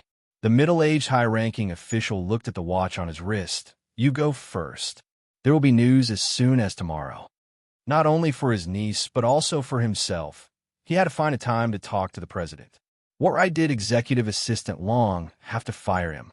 Maybe the president would be happy after he told him about this matter. Cece did not know that her uncle's situation had begun to change because of his intervention in this matter. She thought that her uncle and the other party should have reached a certain consensus, and the other party must have known about her and was waiting to start a relationship with her. As long as she thought of this, Cece could not help but feel happy. In addition, she would be able to teach the woman that she had always disliked a lesson in a short while. This made her smile even more brightly. At 1 o'clock, Helene Vivian rode her flashy BMW Tomahawk and brought Chun to Galaxy Soho. This shopping mall was located in a large plot of land that was rarely seen in the inner city of Jingdu. This shopping mall covered an area of more than 50,000 square meters, with a total floor area of 330,000 square meters. It was a business and office building, and it was very beautiful and magnificent. Of course, there were many merchants who stayed in the shopping mall. Since they had arranged to meet at Starbucks here, it was convenient to have a meal here. Chun stretched her short legs and jumped down from the tomahawk. Then, she carried her small school bag adorably and held Helene Vivian's hand. Her small face was cold, and she looked like a little prince. Helene Vivian held the keys in her hand. She did not wear a skirt because she wanted to ride the bike. Instead, she wore cool jeans and a coffee-colored leather hat. Her chestnut curly hair fell behind her back, and she looked indescribably beautiful. Not only did such an outfit not make her look ordinary, but it also made her look more eye-catching. Her face was still without makeup, but it was very fair. Helene Vivian was looking at the surrounding merchants. She lowered her head and asked her son, "What do you want to eat? Do you want to eat hot pot?" "No." Little Chun poked his little palm and obediently raised his head to add, "Wait for Big Brother to come back before we eat hot pot." Helene Vivian rubbed her son's hair and turned to look at a nearby merchant. "What do you want to eat now?"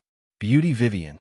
Chun sighed and looked into Helene Vivian's eyes. "Since you just came in, the number of times your eyes fell on the 3 words Burger King is more than 5 times. If you want to eat Burger King, let's go eat Burger King." Helene Vivian did not feel embarrassed at being exposed at all. She raised her lips and smiled. "Okay, let's eat Burger King. They have recently released a new product, and it is very delicious. There is a layer of tempura vegetables in it, and it is crispy. You will definitely like it." Chun had always known that Helene Vivian only ate hamburgers and fries from Burger King. She did not even touch other KFC.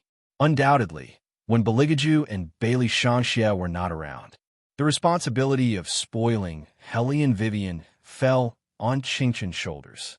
Knowing that Helene Vivian wanted to eat, Chun naturally put this as her first consideration. She queued up to order in a cool manner, and from time to time, she would tilt her little head to look at the new product in the picture. The waitress had seen children order by themselves before, but she had never seen a child order for their mother. Seeing Chun pointing her pinky and pointing here and there, she was really adorable. "Child, this doesn't seem to be enough. Do you want to add an extra hamburger?" Seeing that Chun only ordered a hamburger set, the waitress thought that he had ordered the wrong thing, so she reminded him with a smile. Unexpectedly, Chun shook her little head seriously and said, "I can't let my mother drink too much cola and eat too much fried food. It is not good for her body." The waitress, as well as the parents queuing behind, they often heard these words from mothers to children, but now it was the other way around. They also wanted this kind of son who doted on his mother. Qingqian's height had just reached the bar counter. He tiptoed, pressed 2 straws, and asked the waitress for an empty cup. Then, he carried the tray and wobbled toward Hellion Vivian. Qingqian was good at everything, but he often did not roll up his sleeves and rubbed his little face against her. Every time this happened, he would pause and look behind him. There was no one. His older brother was not back yet. How could Hellion Vivian not know what the little guy was thinking? Seeing Qingqian's listless appearance, she hugged her son's little head and kissed him. I will take you to the arcade upstairs to play later. Let's catch a little devil doll for your older brother. Okay? Okay. Qingqian's eyes lit up. However, he was still very gentlemanly outside. He wiped his little head with a napkin and said to Hellion Vivian as if he had a headache, "Pretty Hellion Vivian, how many times have I told you not to kiss me casually in front of the audience?" Hellion Vivian replied perfunctorily as she kissed her son's face twice.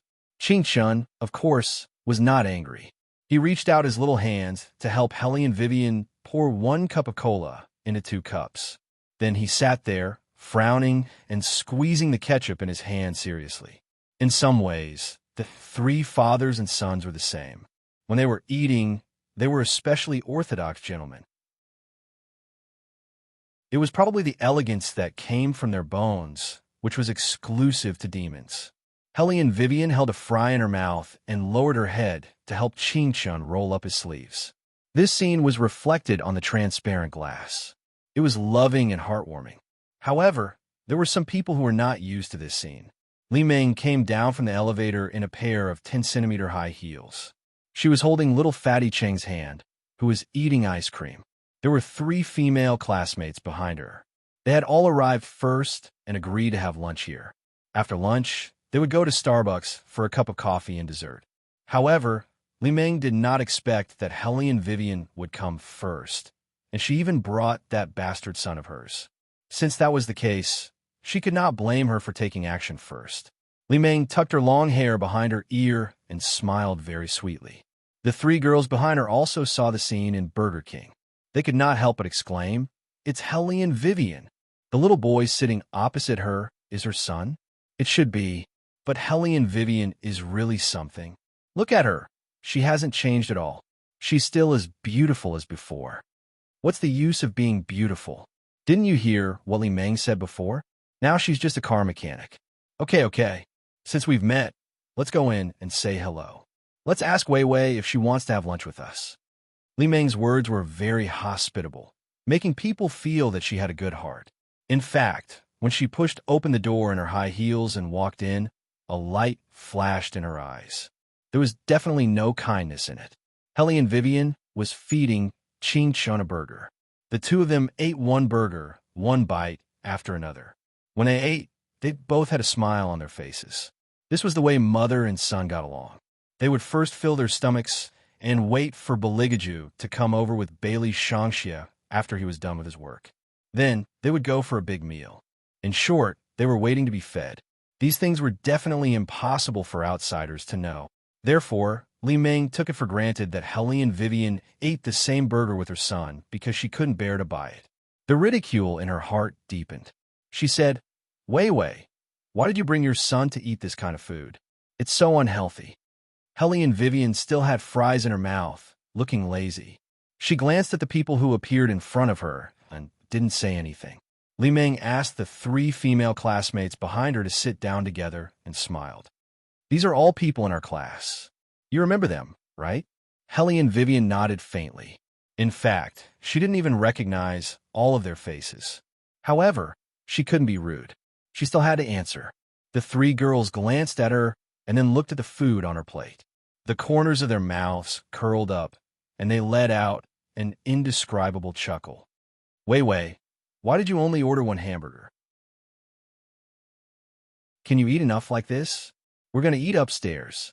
Do you want to eat with us? The food is not expensive. We can have a good meal by spending 3 or 400 yuan per person. Why eat these things here?"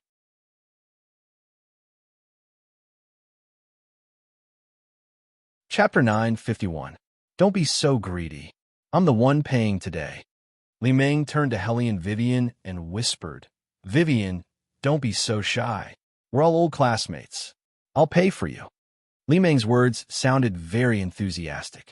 In fact, when it comes to the last point, I'll help you pay for it, it becomes a little more subtle. Yeah. The other three girls also laughed. Since Li Meng is paying, Vivian, don't be so reluctant. Let's go up and order more food. Don't eat a burger with your son so pitifully. At this point, the intelligent Hellion Wei Wei, of course, already understood what they were trying to say. She just found it funny. Did these people think that she couldn't even afford a Burger King? That's why she bought a burger? Did Hellion Vivian look like she was poor? Qing Shan also noticed the current situation, but he didn't say anything. These stupid humans weren't worth his time. In short, in their minds, he was already a little bumpkin. No matter what he said, he was poor. Qing Shan sighed silently. He looked at himself from head to toe. He didn't have any branded clothes. The clothes he was wearing were sent by Uncle Tang. He said that they were custom-made. There wasn't even a logo on them. Then, he looked at little fatty Chung who was staring at him eating fries. Qing Shan suddenly felt that there was a reason why he was mistaken for being poor. But he clearly loved money.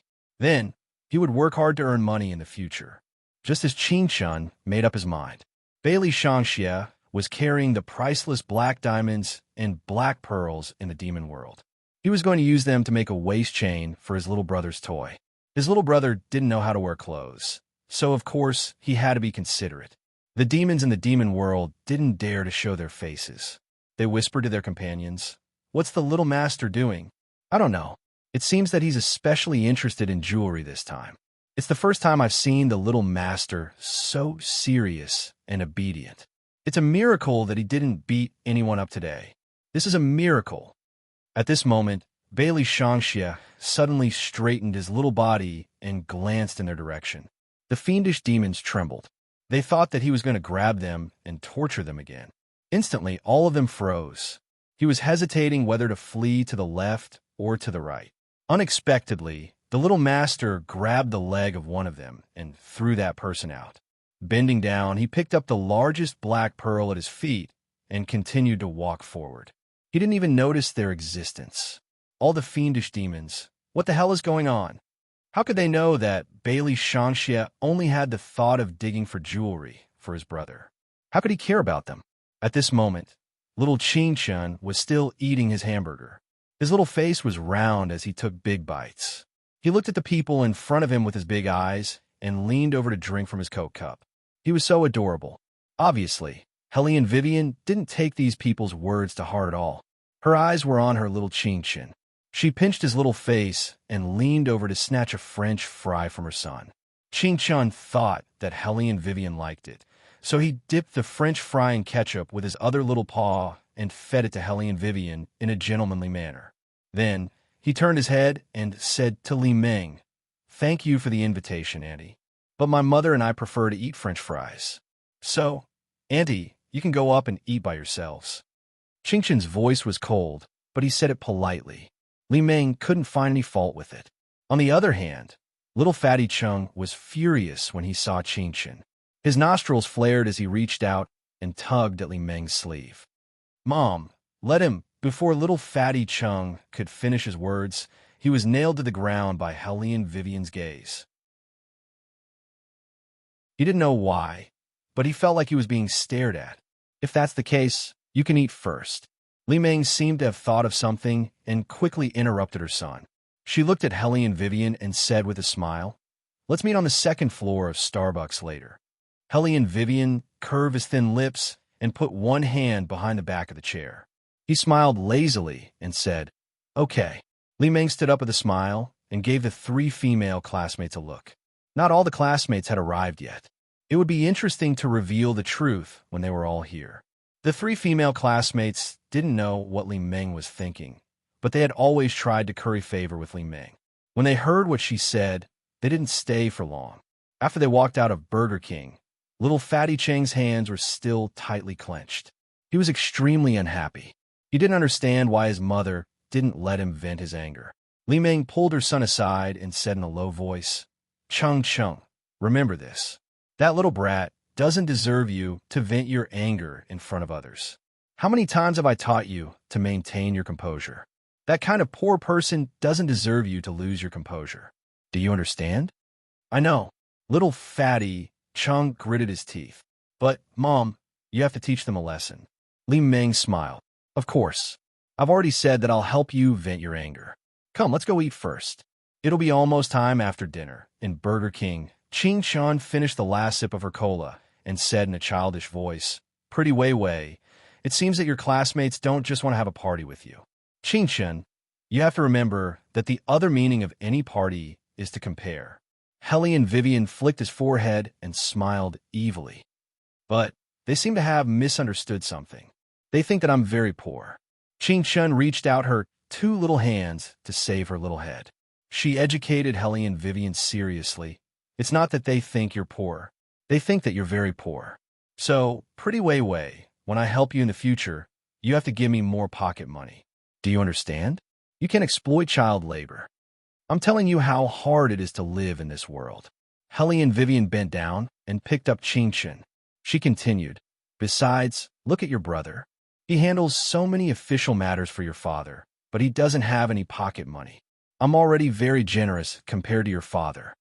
Little Ching Chun was speechless. He finally understood why his older brother had to run away from home. His imperial father and imperial mother were equally shameless. They simply didn't give them any chance to survive. Fortunately, he still had his own little treasure vault. At this thought, Ching Chun was about to check the kickbacks in her pocket. Little did she expect that when she lowered her head, Hellion Vivian took away more than a dozen 100 yuan notes, leaving only a 50 yuan note in her pocket. Pretty Wei Wei, you'll lose me if you continue like this. Good girl, it's not good to carry too much money. Last time, you were kidnapped because of this. Mom helped you get rid of it, so you're safe now. Ching Chun, tricks, it's all tricks. It was an accident that she kidnapped him, okay. However, Ching Chun wasn't strong enough to fight against her bandit mother. After a while, she was distracted by Hellion Vivian's demon-shaped plushie. When Ching Chun saw the plushie, she immediately thought of her brother. The plushie was very delicately made. It had a pair of pure black wings on its back and a few black studs on its ears. Its cold expression was very lifelike. Ching Chun was overjoyed. He raised his pocket money and was about to buy some game coins. All his actions showed that if he didn't take down this little demon today, he wouldn't leave. Hellion Wei Wei counted $100 bills and gave them to the arcade, exchanging them for 1,000 game coins. She wanted to collect 10,000 game lottery tickets so that she could take down the little devil who was completely black all over. Ching Chun was very good at playing with electronic products, especially when it came to calculating the lottery. Every time she put in a game coin, she would win a lot of money. This made the eyes of the gaming parlor's boss turn red with envy. He never thought that the hit rate of the machine would be so high. He even specially asked someone to adjust it. But no matter how he adjusted it, the result would still be crushed by little Ching Chun. In the end, Ching Chun won the most expensive plushie in the gaming parlor with less than 20 game coins. The plushie was an imitation, and it was taller than Ching Chun by a head. It would cost at least 600 to 700 yuan in a shopping mall. Ching Chun was even cuter when she carried it, because she couldn't see the road ahead. The owner of the gaming parlor didn't believe it. He put in a game coin himself, but he didn't win a single lottery ticket. Damn it, he lost a lot. 20 game coins were exchanged for a 600 to 700 plush toy. Naturally, little Ching Chun was in a good mood, especially since this plush toy was a gift for his elder brother. Hence, he did not care about the beads of sweat on his forehead.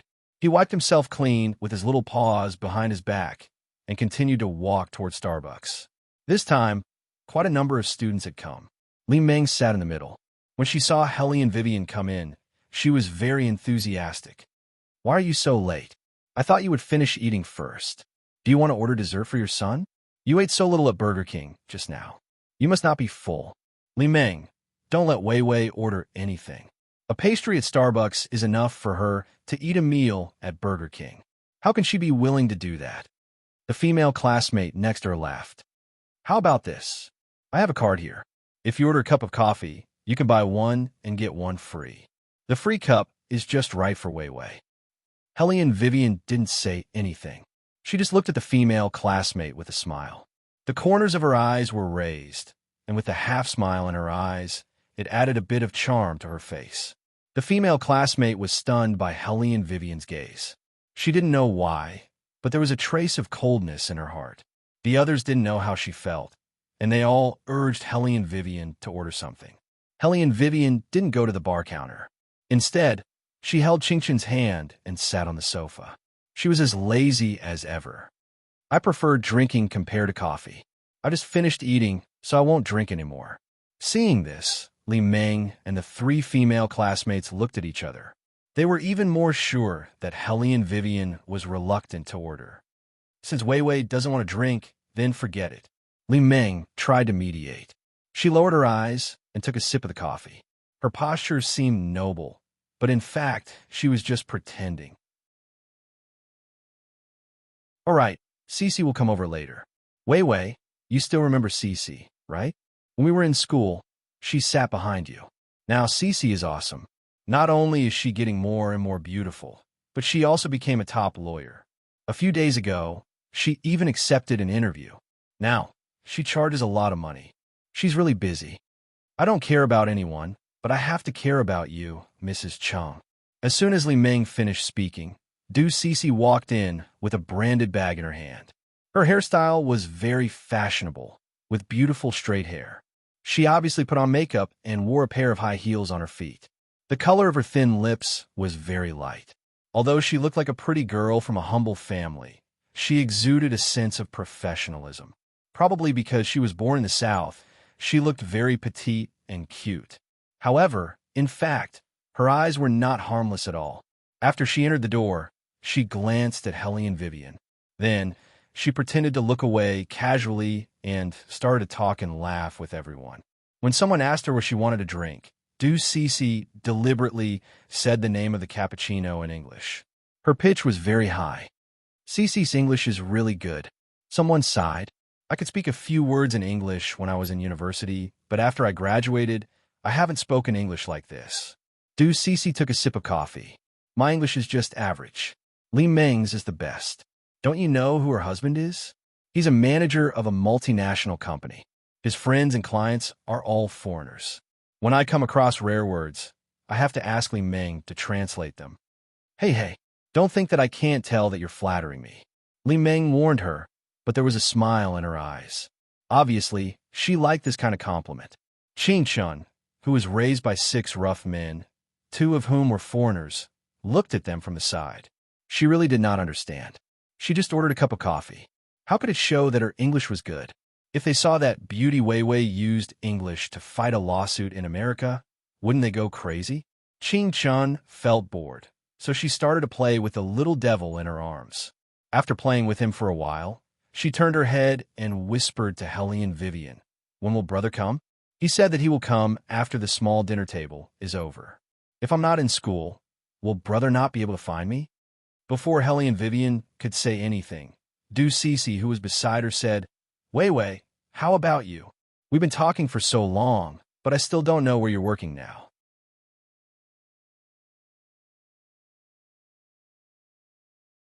Chapter 952. Du Cece's voice was not loud, but it was clear enough. It was as if she deliberately wanted the few male students who were sitting next to them to hear her. It was true that most of the male students only arrived at night. However, Du Cece couldn't help it when she saw that the woman's face was still so eye-catching. She wanted to let them know as soon as possible that no matter how beautiful the woman was, she was just a car mechanic. She didn't even have a graduation certificate. Cece, how could you forget? Didn't I tell you before? Li Meng pulled Du Cece's sleeve. She looked like she found it difficult to tell Helene Vivian's occupation. Du Cece quickly waved her hand. I'm sorry, Wei Wei. I tend to make mistakes when I'm busy. Li Meng told me before that you're now repairing cars at a car shop. You have to take care of your child alone. It's really tough. In fact, if you have any difficulties, you can tell us. We'll think of a way to help you. Repairing cars? One of the male students couldn't believe it. He turned his head and asked, Wei Wei, are you really repairing cars now? She was the goddess of their school. She was a talented girl in the law department. She was better than the most handsome guy in school at that time, in every subject. She was so mysterious. They thought that she had some kind of family background. They didn't expect that she was repairing cars now. Hellion Vivian was very magnanimous. She hugged Qin with one hand and leaned on the sofa. She crossed her slender legs and said, "Yes, if you have any problems with your cars in the future, you can come to my shop to repair them. In addition to repairing cars, I have a side job. However, that side job is not suitable for you." She said that she was still a car mechanic during the day. Du Cece sneered her heart. What side job? She was just pretending to be mysterious.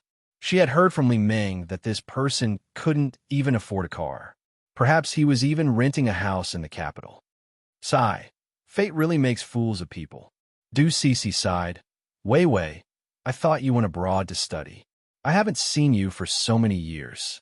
Everyone thinks that you can work in the court. Why are you repairing cars? Hellion Vivian curved her thin lips. Because compared to working in the court, I think repairing cars is more interesting. Interesting? Du Cece couldn't hide her amusement. But soon, she said, I heard from the professor that you haven't even gotten your graduation certificate. It's really a pity. If you still have a degree, I can help you with my resources in the industry. I can even let you be an assistant. Assistant? Qin remembered that when the big law firms in China heard that Beauty Vivian was going to stay in China, they sent her several contracts, but she threw them into the trash can. She didn't even look at them. The more she thought about them, the more she felt that they were hopelessly stupid. It's okay. I like my current job. I don't plan to change it. Hellion Wei Wei was telling the truth. She would repair her car during the day and catch ghosts at night. Catching ghosts usually cost at least 100,000, so it should be more profitable than going to court. The most important thing was that she could not bring little Qin to court, but catching ghosts was different. She would just sit there and count the money while little Qin would be in charge of cleaning up the ghosts. She could treat this as a form of entertainment for little Qin. Thinking about it this way, she could bring Shangxie along to catch ghosts in the future. Shangxie should be more powerful. Du Cece didn't know that Hellion Vivian didn't take her provocation to heart. She thought that Hellion Vivian was just being stubborn. She sighed pretentiously. Only you can endure this pain. If it was me, I wouldn't be able to stand it. I heard that it's dirty to repair cars. Only men come in and out. You're a woman, so don't be bullied. No one can bully mommy. Qin reacted quickly. She understood the hidden meaning in Du Cece's words. She moved the devil plushie that was blocking her and looked at Du Cece. There was a faint light in her eyes. Only then did Du Cece realize that this child was extremely beautiful. Her big eyes were clear and cold, as if she was giving a warning. She had an extraordinary temperament. However, looking at her clothes, there was not a single branded item on her body. It was obvious that her family was not very good either. Vivian, this must be your son. He's so good-looking. He's quite protective of you. Du Cece chuckled and looked to the side. I heard that there was a misunderstanding between your son and Changcheng. It's really strange. Changcheng is usually the most sensible child. The few of us often go out for coffee together. Li Meng always brings Changcheng out every time. Changcheng has never caused any trouble. How do they end up fighting in school? In other words, she was trying to elevate little Fatty to reflect Hellion Qingchen's ignorance. Li Meng was very generous. It's inevitable for children to have conflicts. Usually, Vivian is busy fixing the car. She doesn't have time to care about her son. Let's just forget about this matter. After all, Changcheng is 1 year older than you. You should give in to your younger brother. Do you understand? Yes, Mommy. I understand what you're saying. Little Fatty, Cheng, answered straightforwardly in front of others. However, his eyes were full of contempt when he looked at Hellion Qingchen. Li Meng then said to Du Cece, Cece, Vivian doesn't have it easy. She even wants to save on her meals. It's all for the sake of her child. You should stop talking about this matter. When little Qingchen heard this, his eyes turned extremely cold. Initially, he had planned to drag Beauty Wei Wei away. After all, the little fellow was still thinking of seeing her brother. She was not interested in these noisy humans. Now that he saw the situation, he decided that he had to stay. He was going to teach these stupid humans a lesson about the consequences of mocking his mother. However, before Qing Shun could use his trick, Hellion Vivian spoke. Although I don't know everything about school, I heard a little about it. It's normal for children to fight. However, we need parents to teach them how to use words. Since you're all here, as a mother, I'd like to ask on behalf of my son. Li Meng, why did your son call Qing Shun a bumpkin every time he saw him? Who taught him this word? Do you even need to teach him? You're just a car mechanic. Of course, your son. Ugh. Li Meng covered little fatty Cheng's mouth before he could finish a sentence. Li Meng glared at him, and he became obedient. However, he already understood the meaning of those words just now. It was nothing more than saying that Hellion Wei Wei and the others were poor. Everyone fell into an awkward silence. Everyone lowered their heads and drank their coffee to hide something. However, some of them still had a smile on their faces. It was as if they were mocking little fatty Chang together.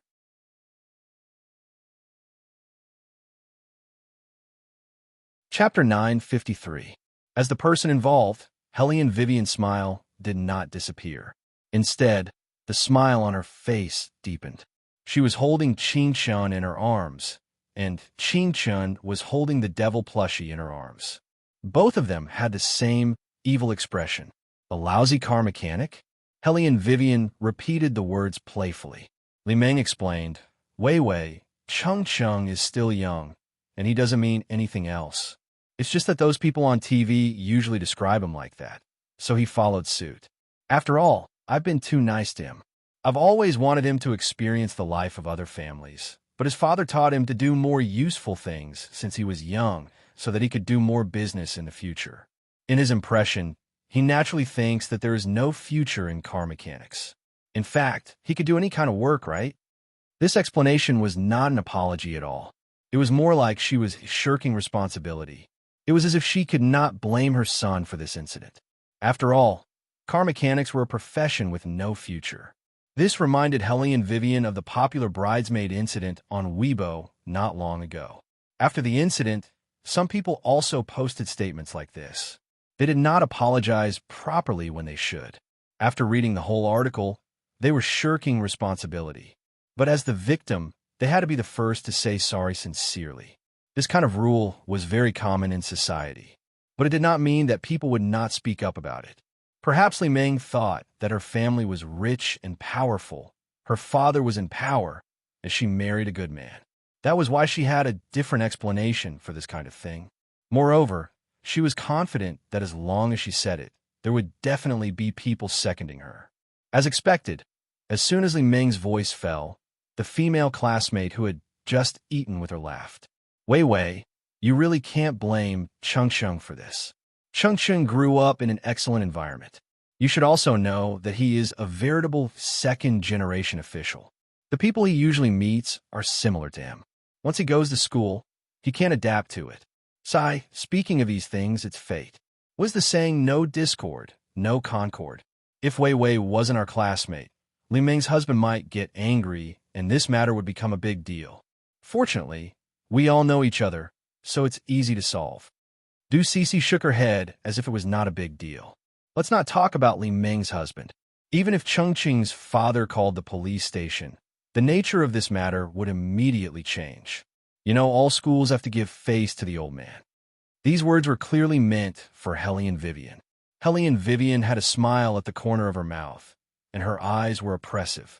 Do you mean that because Chung is the son of an official, it's okay even if he humiliates the children next to him?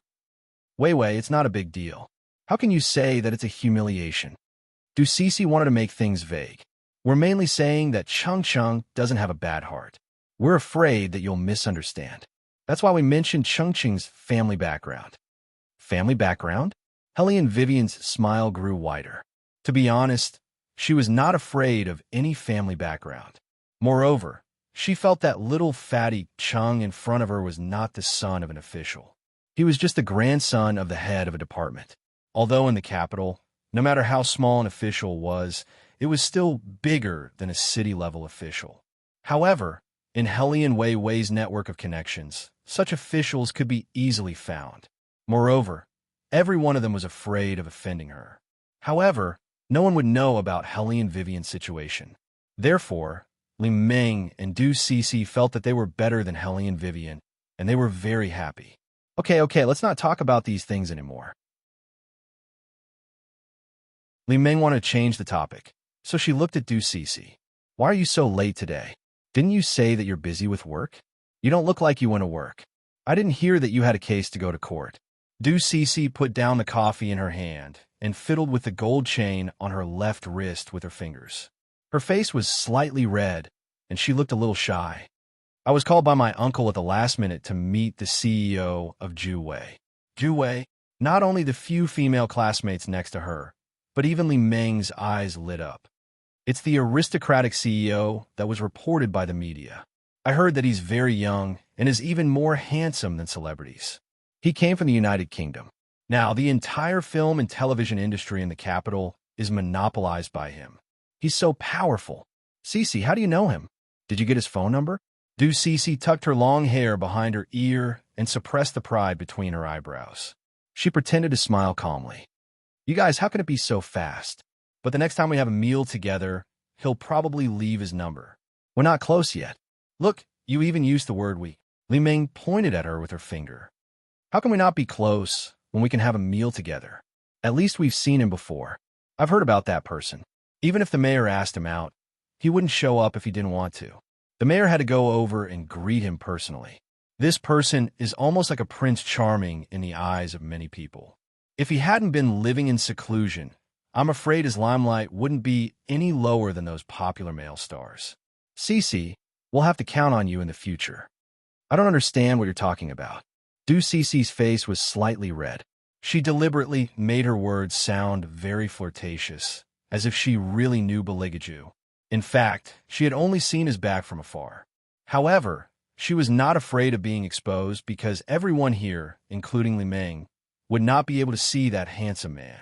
Moreover, with her uncle around, she would be able to ask him out for dinner one day. Therefore, she was not lying. Du Cece had always been good at packaging herself. She knew how to speak without exaggeration so that she could mingle better in front of others. As soon as she finished speaking, the male students on the other side came over.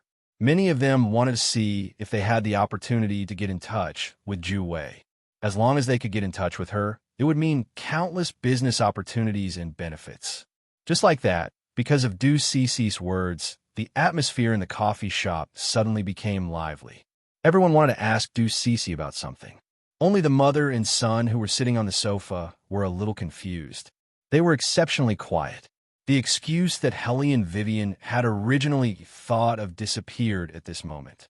Ching Chun, on the other hand, hugged the devil plushie and blinked twice. She raised her little face and asked Helly and Vivian, "Pretty Helly and Vivian, I didn't hear wrongly just now. Is a company she mentioned really called Juwei?" You didn't hear wrongly. She was indeed talking about Juwei. Helly and Vivian reached out her hand and touched her forehead. She thought silently, this name should be quite common, right? Why does she not feel confident when she said the last word, right?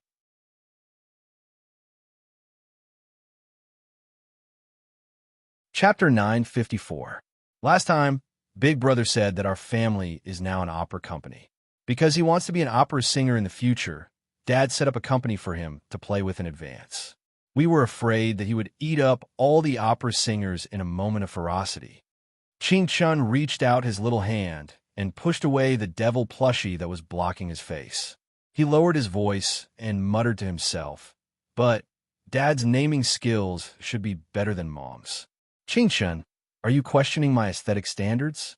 Helly and Vivian raised his beautiful eyebrows. Also, that's not called an opera singer. It's called a star. Your brother came from ancient times. Are you from ancient times too? Please speak modern language. The little one shook his little finger very seriously. Now, it's not a matter of aesthetic standards. It's a matter of coincidence. Anyway, Beauty Vivian, I need you to tell me that the current situation isn't what I think it is, right? Cough. To be honest, I think the same as you. Helly and Vivian lowered his eyes very seriously. And so, the mother and son's expressions were in sync again. It had to be said that it was a little cute. However, Ching Chan seemed to have thought of something, and suddenly his eyes lit up. Beauty Vivian, if Dad gave his phone number to another woman behind your back, what would you do? He hasn't given it to me yet. Hellion Vivian's voice was very languid. Ching Chin said in a small voice, then what about eating? Eating with another woman? From what that Annie said just now, she seemed to have eaten with father, and it was a kind of blind date meal. Hearing this, Beauty Vivian paused and then took out her phone. She directly opened a certain someone's WeChat and sent a few words. I heard that you went for a blind date meal. When Ching Chan saw that Beauty Vivian sent him a WeChat message, he stared at the screen with great interest. He especially wanted to know how father would reply to this message. Yes. Wait. Ching Chan seemed to have found something very interesting. She sat in Hellion Vivian's arms obediently and cutely. After thinking for a while, she felt that she had to tell her elder brother about this matter. Therefore, she imitated Hellion Vivian and took out her small mobile phone. This kind of small phone looked fake from the outside. It was not available on the market at all. However, the core was real. There was no problem with communication. Bailey Shangxia had one, and Hellion Ching Chun had one, which was used for family communication. While Ching Chun was typing, his little finger poked around on the screen, and his little face unconsciously puffed up like a little bun. The more Hellion Vivian looked at him, the more amused she felt. She hugged her son and kissed him. When Bailey Shangxia received the WeChat message, he was flipping the fourth monster. Halfway through, his pocket vibrated. He kicked the monster away, then took out the small phone. After reading the content, his thin lips curled up fiercely. The monsters standing beside him were so scared that they huddled together, trembling. They were afraid that the little master would rush over and kick them away. But a miracle happened. The little master did not continue. Instead, he lowered his head and typed on the phone. Since when did the toys used by humans become so attractive to the little master? This was completely illogical. Okay. Bailey Shangxia first sent a hug emoji to his younger brother. Then, he turned around and opened his father's WeChat. He clicked on the Great Devil's profile picture and sent a provocative message. I heard that you cheated on me? There was no reply. You should be busy.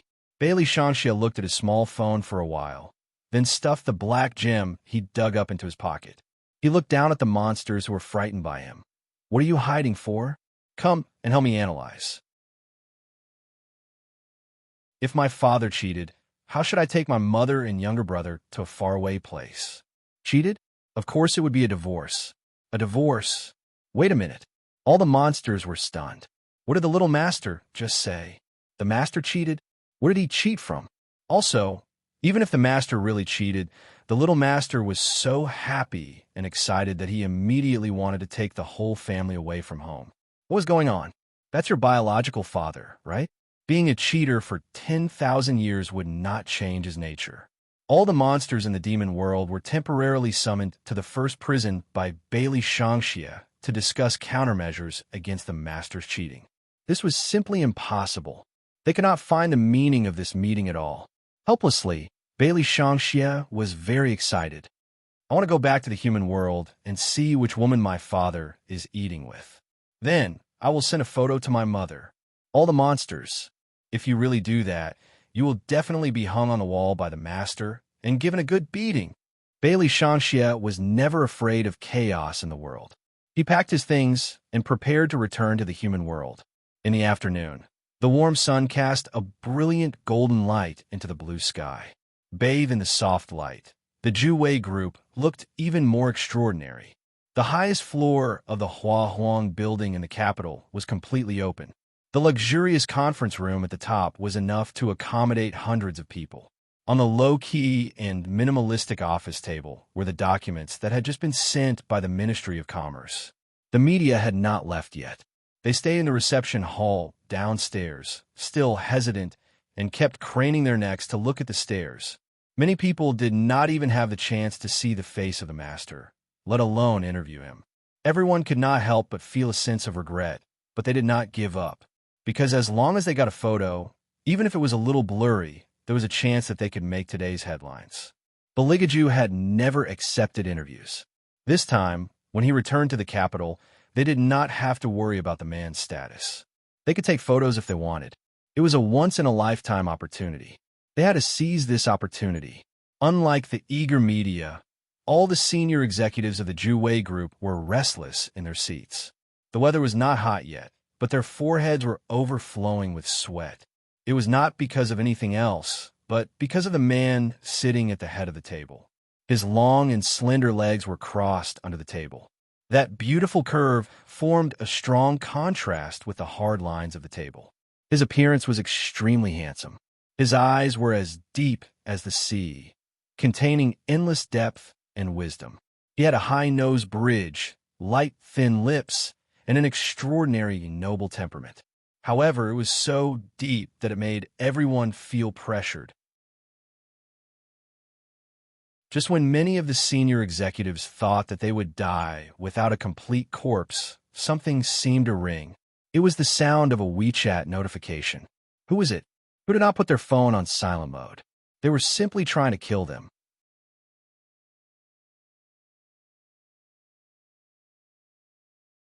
Chapter 955. The executives of Ju-Wei Group looked around as if they were facing a formidable enemy. They looked rather irritable, as if they were saying that they would not beat him half to death if he showed up. In the end, they saw the man turn his head and a phone appeared in his left hand. A second WeChat message came from the phone. The ringtone was very clear. The executives were all stunned. Since when did Chairman Ju bring his phone into the meeting room? Most importantly, they had always thought that Chairman Ju was someone who did not have WeChat because all the communication work was done by Assistant Long. They had never seen a man using WeChat before. Most importantly, because of a single text message, the oppressive feeling just now seemed to have disappeared. There seemed to be a flash of gentleness in Chairman Ju's eyes. They must have seen it wrongly. This man was like a demon who never gave his opponents any way out in the business world. How could he be so gentle? Continue. The man lowered his eyes and scrolled through the screen as he gave the order. His voice was filled with coldness, and President Du suddenly came back to his senses. Chairman Ju, I didn't think it through enough this time. That's why I went against your wishes. I wanted to use your return to boost our momentum. I didn't expect that Special Assistant Long wouldn't even give me a chance to explain myself. He just asked me to submit my resignation letter. Du Cici's uncle was obviously the same as Du Cici. He would spread the news as soon as he found out something. More than half of the executives thought that the man would do something immediately. But he did not. The only thing the man did was look at WeChat. Under the light, no one knew what he saw. The executives of Ju-Wei Group saw his indifferent lips curl up slightly, and his eyes were filled with a faint gentleness. Was Chairman Ju smiling? The people present were all elderly. They could not help but take out the eye drops that they always carried with them and start to drip them. After 2 drops, they saw the man's slender fingers tapping back and forth on the screen. A blind date? I've only had a blind date with you. I've never had a blind date with anyone else. Wei, is this considered as checking up on me? Obviously, His Highness was very happy to receive this kind of WeChat message. This also meant that someone cared about him. CEO Du looked at their experienced chairman with a hint of a smile in his eyes, but his face was calm and indifferent. For a moment, he couldn't understand how the other party saw him. Hellion Vivian raised her eyebrows when she received the reply. She had no intention of asking for more details. She understood His Highness's character. If he hadn't eaten it, then he hadn't eaten it. However, you've eaten the matchmaking meal when you were in Tiandao. At that time, you clearly came to Buddhism every day to eat vegetarian and recite Buddhist scriptures. Hellion Vivian recalled those days and sent him a WeChat message. This time, Beligaju's reply came quickly. You think I'm going there to be vegetarian and recite Buddhist scriptures? I was obviously going to meet a certain phoenix. Every day, in order to see a certain phoenix, I had to force myself to listen to those boring Sanskrit chants. Unfortunately, this stupid phoenix only knew how to sleep under a tree every day. She didn't understand the thoughts of others at all. When she saw me, she even took out a knife and wanted to fight with me. Since she was so stupid, shouldn't I catch her and teach her a lesson? Hellion Wei did not know how to reply to his question. She even felt a little blush on her cheeks, and her heart was racing. Even the memory in her mind was giving off a sweet aftertaste. She did not type anything and simply let the phone screen dim. Qin Shun was watching from his side. She held her little forehead like a little adult and said, "Beauty Wei Wei, you're that stupid phoenix, right? Father has had designs on you for so long, but you didn't realize it. Your father is very cold and aloof. I really didn't feel that he treated me differently at that time." Hellion Vivian seriously defended herself for being slow. Think about it. Who would have a person with designs on you enter your room and look at you as if you have germs on you? Don't come near me. No one would think that he has feelings for me, right? Qin Chun chuckled. Then tell me, if father didn't have designs on you, why did he enter your room? Is father the kind of man who casually enters other people's rooms? Hellion Vivian. She actually had no words to refute that. In the other conference room, Beligaju waited for a few seconds but didn't get a new reply. He raised his thick eyebrows and swiped open another WeChat message with his fair and slender fingers. He originally had a casual posture, but after seeing the content, he couldn't help but frown. I heard that you cheated? Cheated? Beligaju didn't like this word. It was one thing to be checked by Wei Wei, but it was another thing to be suspected of cheating. However, Wei Wei would never ask him this kind of thing for no reason. Something must have happened. Beligaju didn't waste any time and made a call. If you want to come back before dinner, you better tell me everything you know. Otherwise, I don't mind letting you stay underground for a while, Bailey Shangxia. I have an appointment with my younger brother to have dinner together. When Bailey Shangxia said this, he took a step forward and stepped on the leg of a big monster. His expression was particularly vicious. Oh, Beligaju's light-colored lips curved slightly, and he was extremely scheming. What does that have to do with me? Shameless, too shameless. Bailey Shangxi knew that his imperial father had something on him again, so he coolly told Beligaju the news that he had heard today. At the end of the call, he didn't forget to make a dig at his imperial father. Father, aren't you afraid that imperial mother will be angry and make you look for her for another 3 years? This last sentence made the coldness brewing in the depths of Bailey Jiaju's eyes burst out in a flash. Even through the phone, Bailey Shangxia could feel his imperial father's demonic aura. The sound from the phone had turned into the sound of static. It was obvious that his phone had malfunctioned because of his imperial father. The senior management of Zhu Wei Group didn't know what had happened because Chairman Zhu had only said one sentence. However, they could clearly feel that the man's aura had changed again. It had become bone-chilling and cold. That kind of coldness was not like the oppressive feeling of a normal man, but a heavy sense of suffocation. The senior management saw him put down his phone, and a strange smile appeared on his face. It was a smile, but not only did it not make people feel any warmth, it was very cold. He raised his eyes and glanced at senior manager Du, who was still standing. The coldness in his eyes began to surge slowly. I heard that manager Du has a pretty niece? Or was she studying law?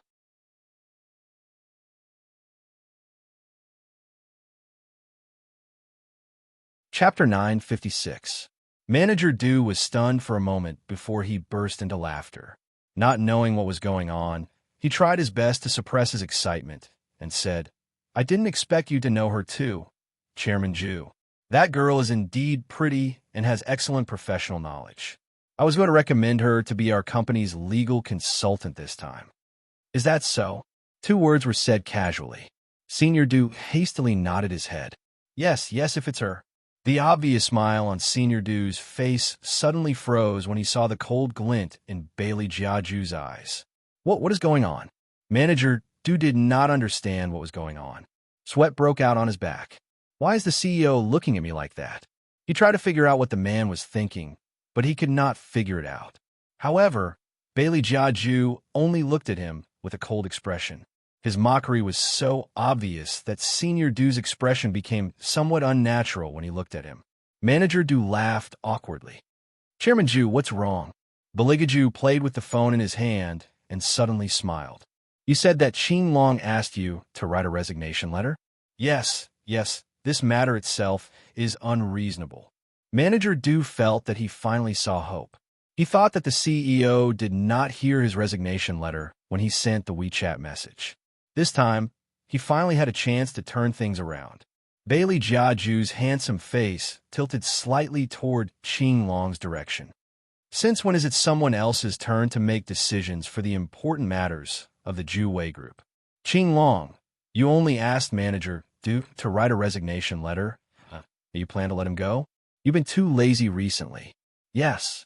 Unsurprisingly, Qing Long lowered his eyes and executed the posture of a special assistant. Manager Du, who thought that he would be rehabilitated, was completely stunned. Wait a minute, is there something wrong? The man's smile was still elegant and indifferent. He leaned back and said in an extremely elegant and slow voice, "Release the news now.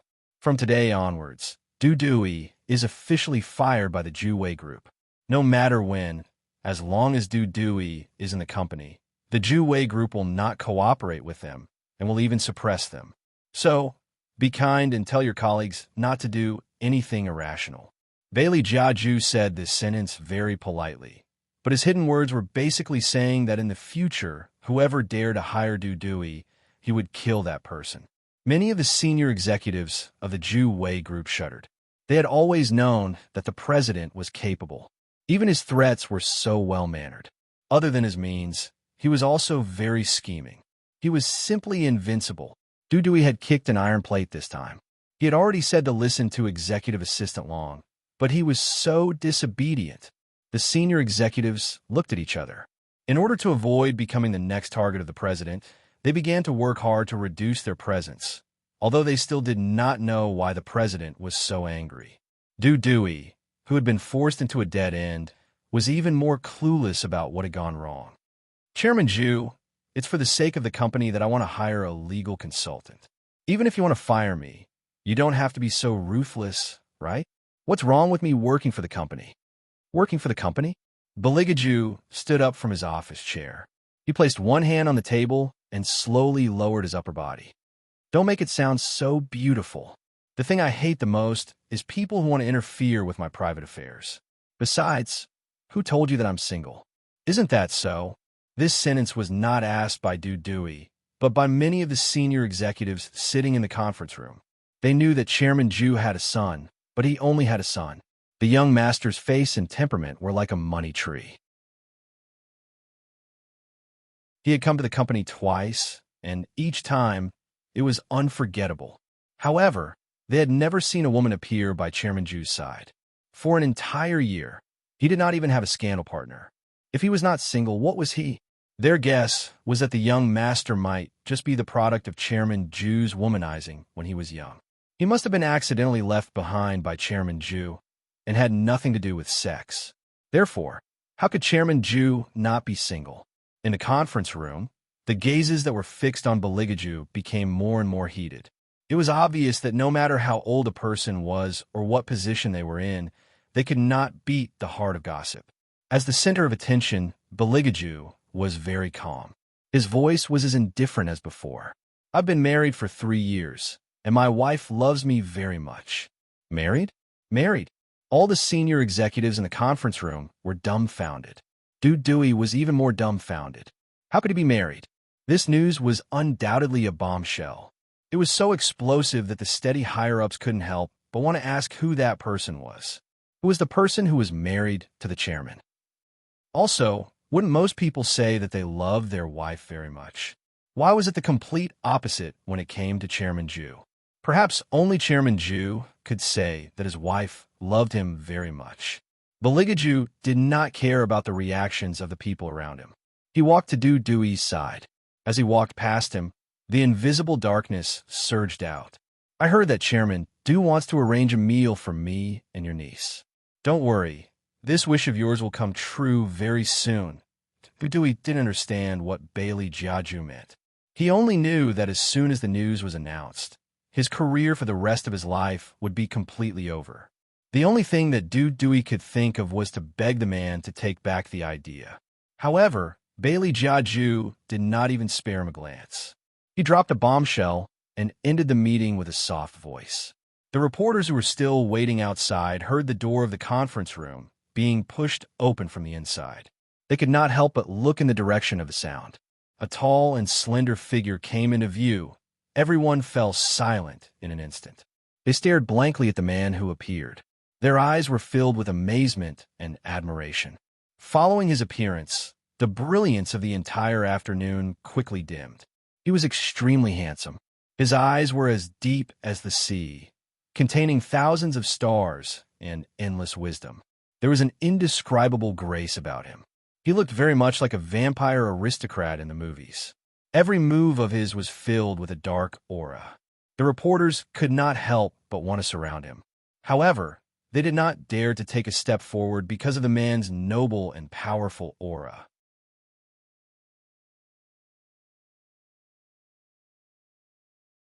Chapter 9:57. Bailey Jaju's footsteps didn't stop at all, as if all the lights in his eyes were a product of habit. He indifferently passed through the path that the bodyguards made in front of him and walked toward the elevator entrance. Behind him, other than Qing Long, there was also Fire Qilin in a suit. The reporters wouldn't have any chance to interview him, so Azure Dragon was left behind to deal with the aftermath. Before he even walked out of the building, Beligaju dialed Bailey Shangxia's number for the second time. Bailey Shangxia, the troublemaker, was still figuring out how to get hold of his father's weakness in the devil realm. When his phone rang, he raised his eyebrows slightly and said with a cool expression, "Hello. If you want to return to the human world now, then give your mother a call immediately. Tell her that you want to see her." When facing his son, Beligaju didn't hide his true intentions at all. Bailey Shangxia narrowed his blood-red eyes. "Mother is still at a class reunion right now. If I see her, I'll disturb her." "Dad, just admit it. You clearly want to see her yourself. Then go to her class reunion to see if there are any potential love rivals." "Little Bailey Shangxia, have I ever taught you that sometimes being too smart isn't a good thing?" Beligaju's voice was very light, but there was a special kind of evil in it. "I don't want to hear any more of your guesses. Call her now if you still want to leave the demon world." Bailey Shangxia puffed up his cheeks in anger. "Since you want to see her, why don't you call her yourself? If I'm the one making this call, then what's the use of having you?" Beligaju paused for a moment before adding, "If you perform well this time, you can stay in the human world for a month. I won't threaten you with going to the demon world for a while. What do you think?" Bailey Shangxia's eyes flashed. "Deal. As long as his father doesn't threaten him with going to the demon world, he can take his mother and run away from home. That's it, that's right." However, his father was too shameless. He only knew how to use him. Regarding this, Beligaju didn't have the slightest bit of guilt. He turned to Fire Qilin and said, "Have you found the location of the class reunion?" Fire Qilin nodded. How could they not find out? Ever since they found out that Wang Fei was going to attend the class reunion, they began to understand the situation. The Princess Consort is drinking coffee now. In another half an hour, they will go to the Imperial Sky Hotel for dinner. The Imperial Sky Hotel is also one of Zhu Wei's properties. The Shadow is in charge of that place. Very good. Bailey Jiaju's lips curved into a smile, contrasting with his pitch-black pupils, forming a deep and cold phoenix tail line. On the other hand, Hellion Vivian didn't know that His Highness was planning to come over now. After all, they had agreed to wait until everything was over before he came to pick her up. Hence, Hellion Vivian was still sitting in the cafe, studying the WeChat message with Qingchen. Hellion Vivian felt that His Highness would never lie in this aspect. However, when did he set up the Zhu Wei group? As the first successor and first lady, Hellion Vivian and Qingchen expressed that they would need to search the internet to find out how much the Zhu Wei group could fetch if they sold it. Forgive this pair of mother and son, they were money grubbers. However, Du Cece, who didn't know anything about this, looked at Hellion Vivian's side profile and smiled faintly. "Look at how you guys are always talking about me and neglecting Wei Wei." Hearing this, the girls looked at each other and laughed again. "Wei Wei, look at how confused you are. You probably don't know who the CEO Zhu is, right? It's a pity that you don't know about this, since you usually repair cars. The Zhu Wei Group's properties are spread all over the world. He is a real business tycoon. If Cece really gets together with him, it will be difficult for us to even see Cece in the future." "What are you guys talking about?" "Am I Do Cece the kind of person who is vain? Do Cece took a sip of coffee. With Wei Wei's current profession, it's normal that you haven't heard of the CEO Ju's name. However, Wei Wei, if you have the chance in the future, you can come and look for me. Who knows, you might be able to meet the CEO Ju. Helly and Vivian still didn't say anything. She just looked at Du Cece with a languid expression. There was an obvious interest in her eyes. It seemed like she was mocking or ridiculing her. Du Cece's expression became a little unnatural when she looked at Du Cece. What's wrong with this woman? She seems to be able to see through people. In the past, Du Cece didn't like Helly and Vivian's gaze. When they were in school, everyone tried to curry favor with her and wanted to have a good relationship with her.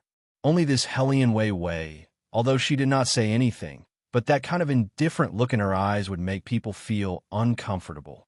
When they were in school, it wasn't that Du Cece didn't think of ways to isolate Helly and Vivian.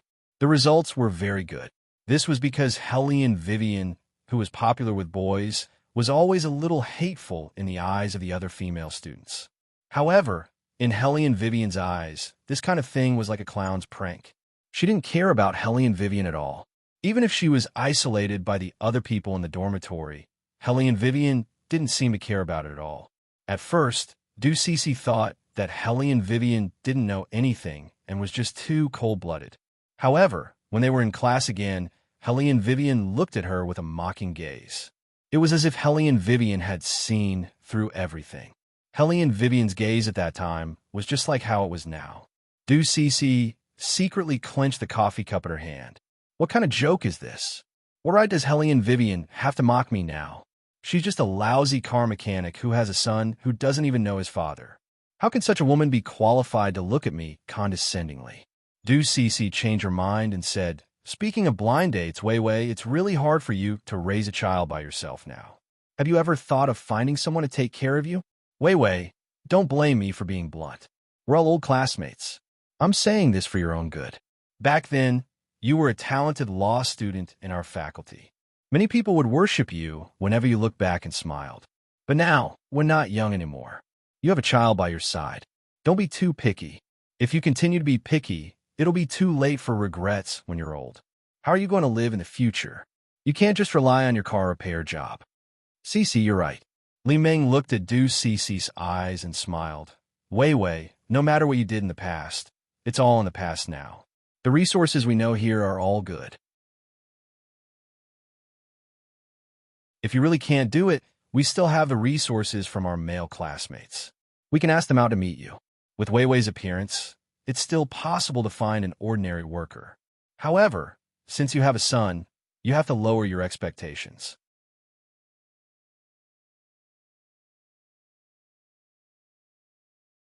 Chapter 958. I have a good candidate here. Du Cece put down the coffee cup in her hand. Her gaze was leisurely, and there was a hidden meaning in her smile. He's a colleague from our law firm. Although he's only an assistant now, there's a high possibility that he'll be promoted to a full member in the future. Although he's a little chubby, he's very down-to-earth and knows how to work. He's quite a good match for Wei Wei. After the gathering is over, I'll introduce him to Wei Wei. "Hello, you're at the Emperor Hotel? Let's go there now." Du Cece was very gentle when she was on the phone, and there was even a smile on her face. She nodded while putting the things into her bag. After exchanging a few pleasantries, she ended the call. Then, she said to the dozen or so classmates in the coffee shop, "The private rooms at the hotel are ready. Senior Xiao is waiting for us. Let's go over now. Hurry up and pack up." Hearing the name of Senior Xiao, a few of the female classmates were moved even though they were no longer students. Li Meng did not forget her initial purpose. During this class reunion, she wanted to completely embarrass Helly and Vivian in front of that man. Now that everyone was present, the show was about to begin. Li Meng turned her head and exchanged a glance with Du Cece. The two of them were well aware of what they wanted to do. The female classmate at the side was inevitably excited. Senior Xiao has never participated in a class reunion before.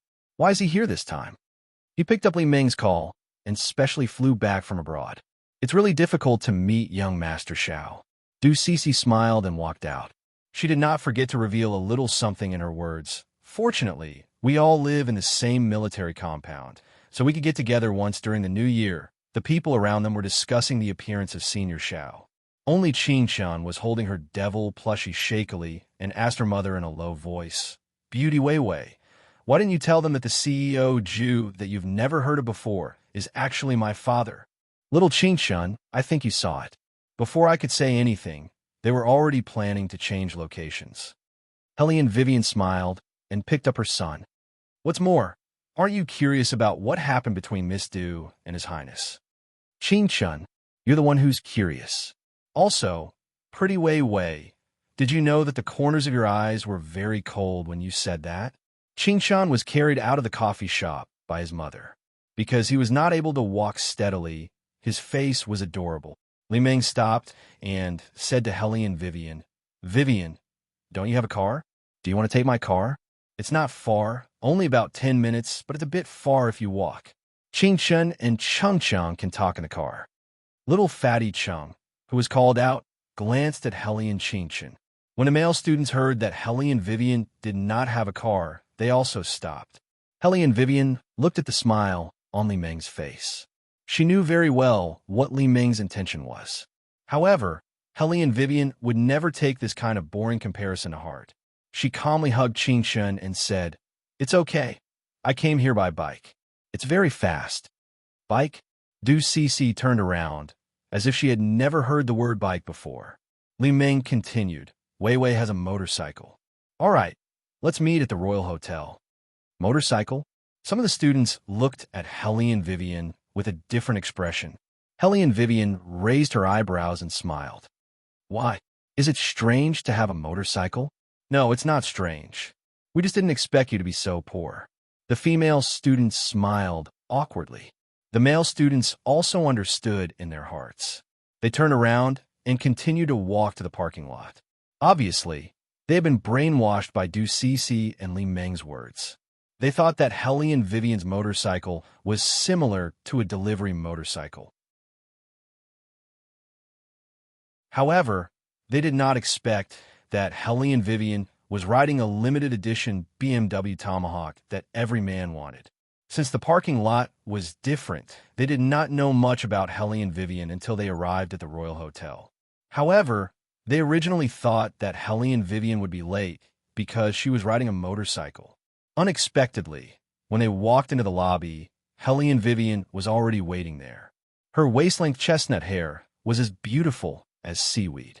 Standing in the middle, she was very eye-catching. All the students had to admit that no matter how poor she was, her beauty had seeped into every detail with the passage of time. They could not help but chase after her.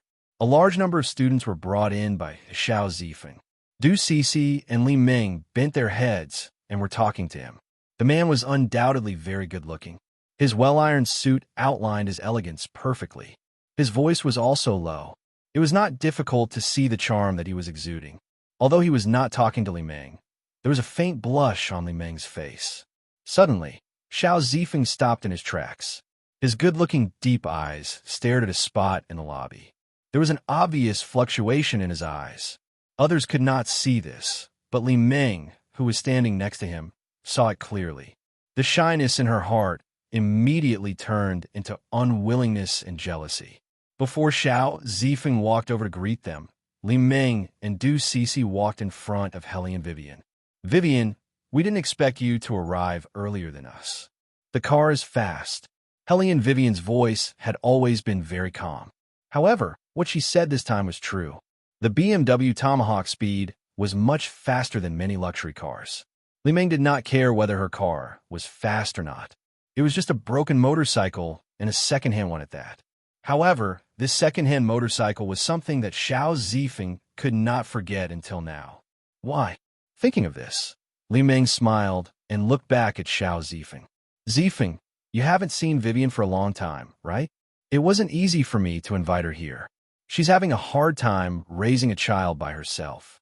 Du Cece and I were just talking about introducing someone to her. If you have any good resources, share them with us." "Good resources?" Xiao Zifeng smiled and his eyes dimmed. "Let me think about it. Did she already have child?" Xiao Zifeng could not imagine that anyone would be willing to abandon Hellion Vivian after getting her. Was he too late?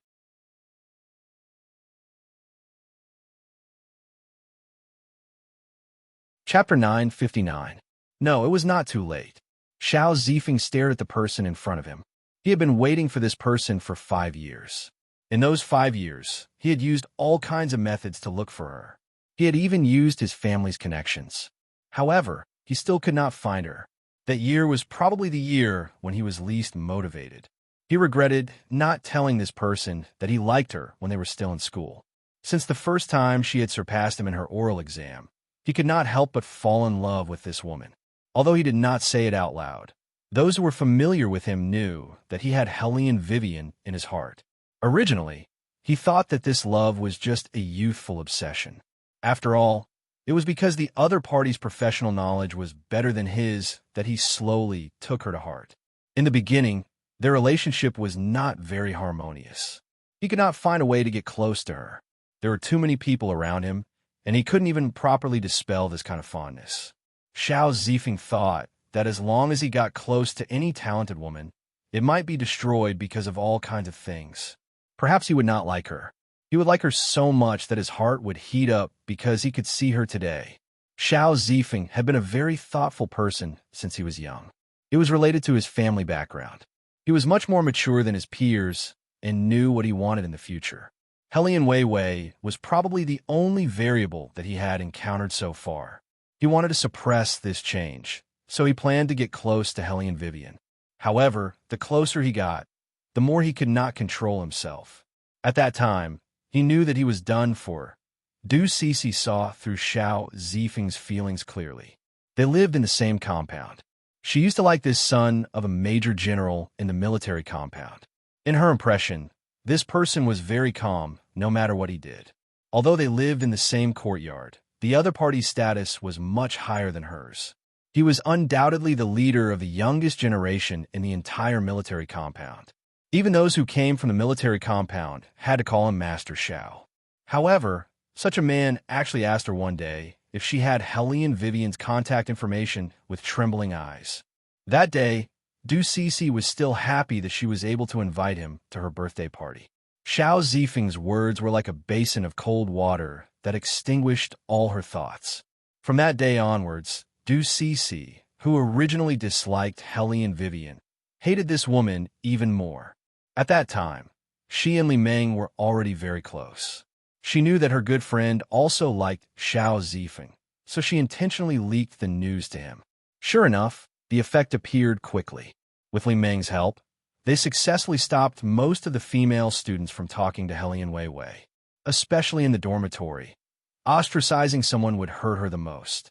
No matter how strong Helene Vivian was, it would be difficult for her to escape the envelopment of this air. During that period of time, Du Cixi was very happy. However, this happiness turned into jealousy that had never disappeared after seeing Xiao Zifeng's current gaze. She and Li Meng looked at each other and laughed. Zifeng, you have to think about it carefully. The people around you won't do. You have to find someone who is compatible with you. You probably don't know that Wei went to repair cars after she left school. She can't be in this line of work now. Don't find some rich young master for her. I'm afraid that she will be bullied. Cixi, you're so thoughtful. Why didn't I think of this? With Wei's current situation, she won't be able to fit in even if she finds someone with a good family background. Li Meng looked at Xiao Zifeng. Why don't I? No need. Before Li Meng could finish her words, Helene Vivian smiled and interrupted her. Her voice was very clear, with a unique smile that smashed into everyone's heart. I already have a boyfriend. You can forget about the idea of introducing someone to me. Xiao Zifeng's gaze froze. He could no longer say the words, see if I'm suitable or not. He could only look at Helene Vivian with mixed emotions. When the bitterness in his heart reached the tip of his tongue, it actually stung a little. Unlike Xiao Zifeng's feelings, Li Meng's thoughts were very direct. She had sent people to ask around in school. The teachers and the teaching director said that Helene Vivian even went through the procedures for her son by herself. They had never seen her with anyone before. Even her file stated that she was unmarried. How could she find a boyfriend in just 2 days? Li Meng obviously did not believe it. She looked at Helene Vivian's expression and the reactions of the people around her. She clenched her fingers and said, Wei, I know that you don't want us to worry about you with so many people around. But you don't have to use this method. You should give yourself a chance. I see that you've been taking care of Qingxin alone. How did you suddenly have a boyfriend? After Li Meng said that, the other students looked at Helly and Vivian and started to make all kinds of guesses. After all, in this day and age, some people would make up some unfounded lies to escape. Obviously, they thought that Helly and Vivian was too prideful and did not want to appear too down in front of them. That was why she said that she had a boyfriend. In fact, this boyfriend might not even exist. With this thought in mind, the expressions of the students changed. Du Cece immediately said, Wei Wei, it's okay to be single. We understand how you feel. You're already an adult, and you don't want others to know that you're raising a child alone. But all in all, it's an opportunity. Since everyone is here and we have plenty of resources, why are you so shy? Du Cece's words sounded like nothing at first.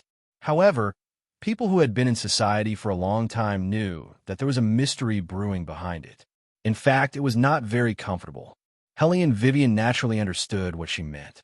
However, she had no intention of communicating with this kind of person. Moreover, the phone in her bag rang. It was little Shanxia again. Helly and Vivian did not have the time to care about Du Cece anymore. She turned sideways and answered the call. Mom, I want to look for you and little brother. I miss you. Bailey Shanxia's voice was very cool and sounded a little unnatural. In fact, when he received someone's order, he was even more determined to run away from home. Bailey Shanxia glanced at the person beside him. He was still reading the piece of paper in his hand. He paused after every word. I'll ask Dad to send me over, okay?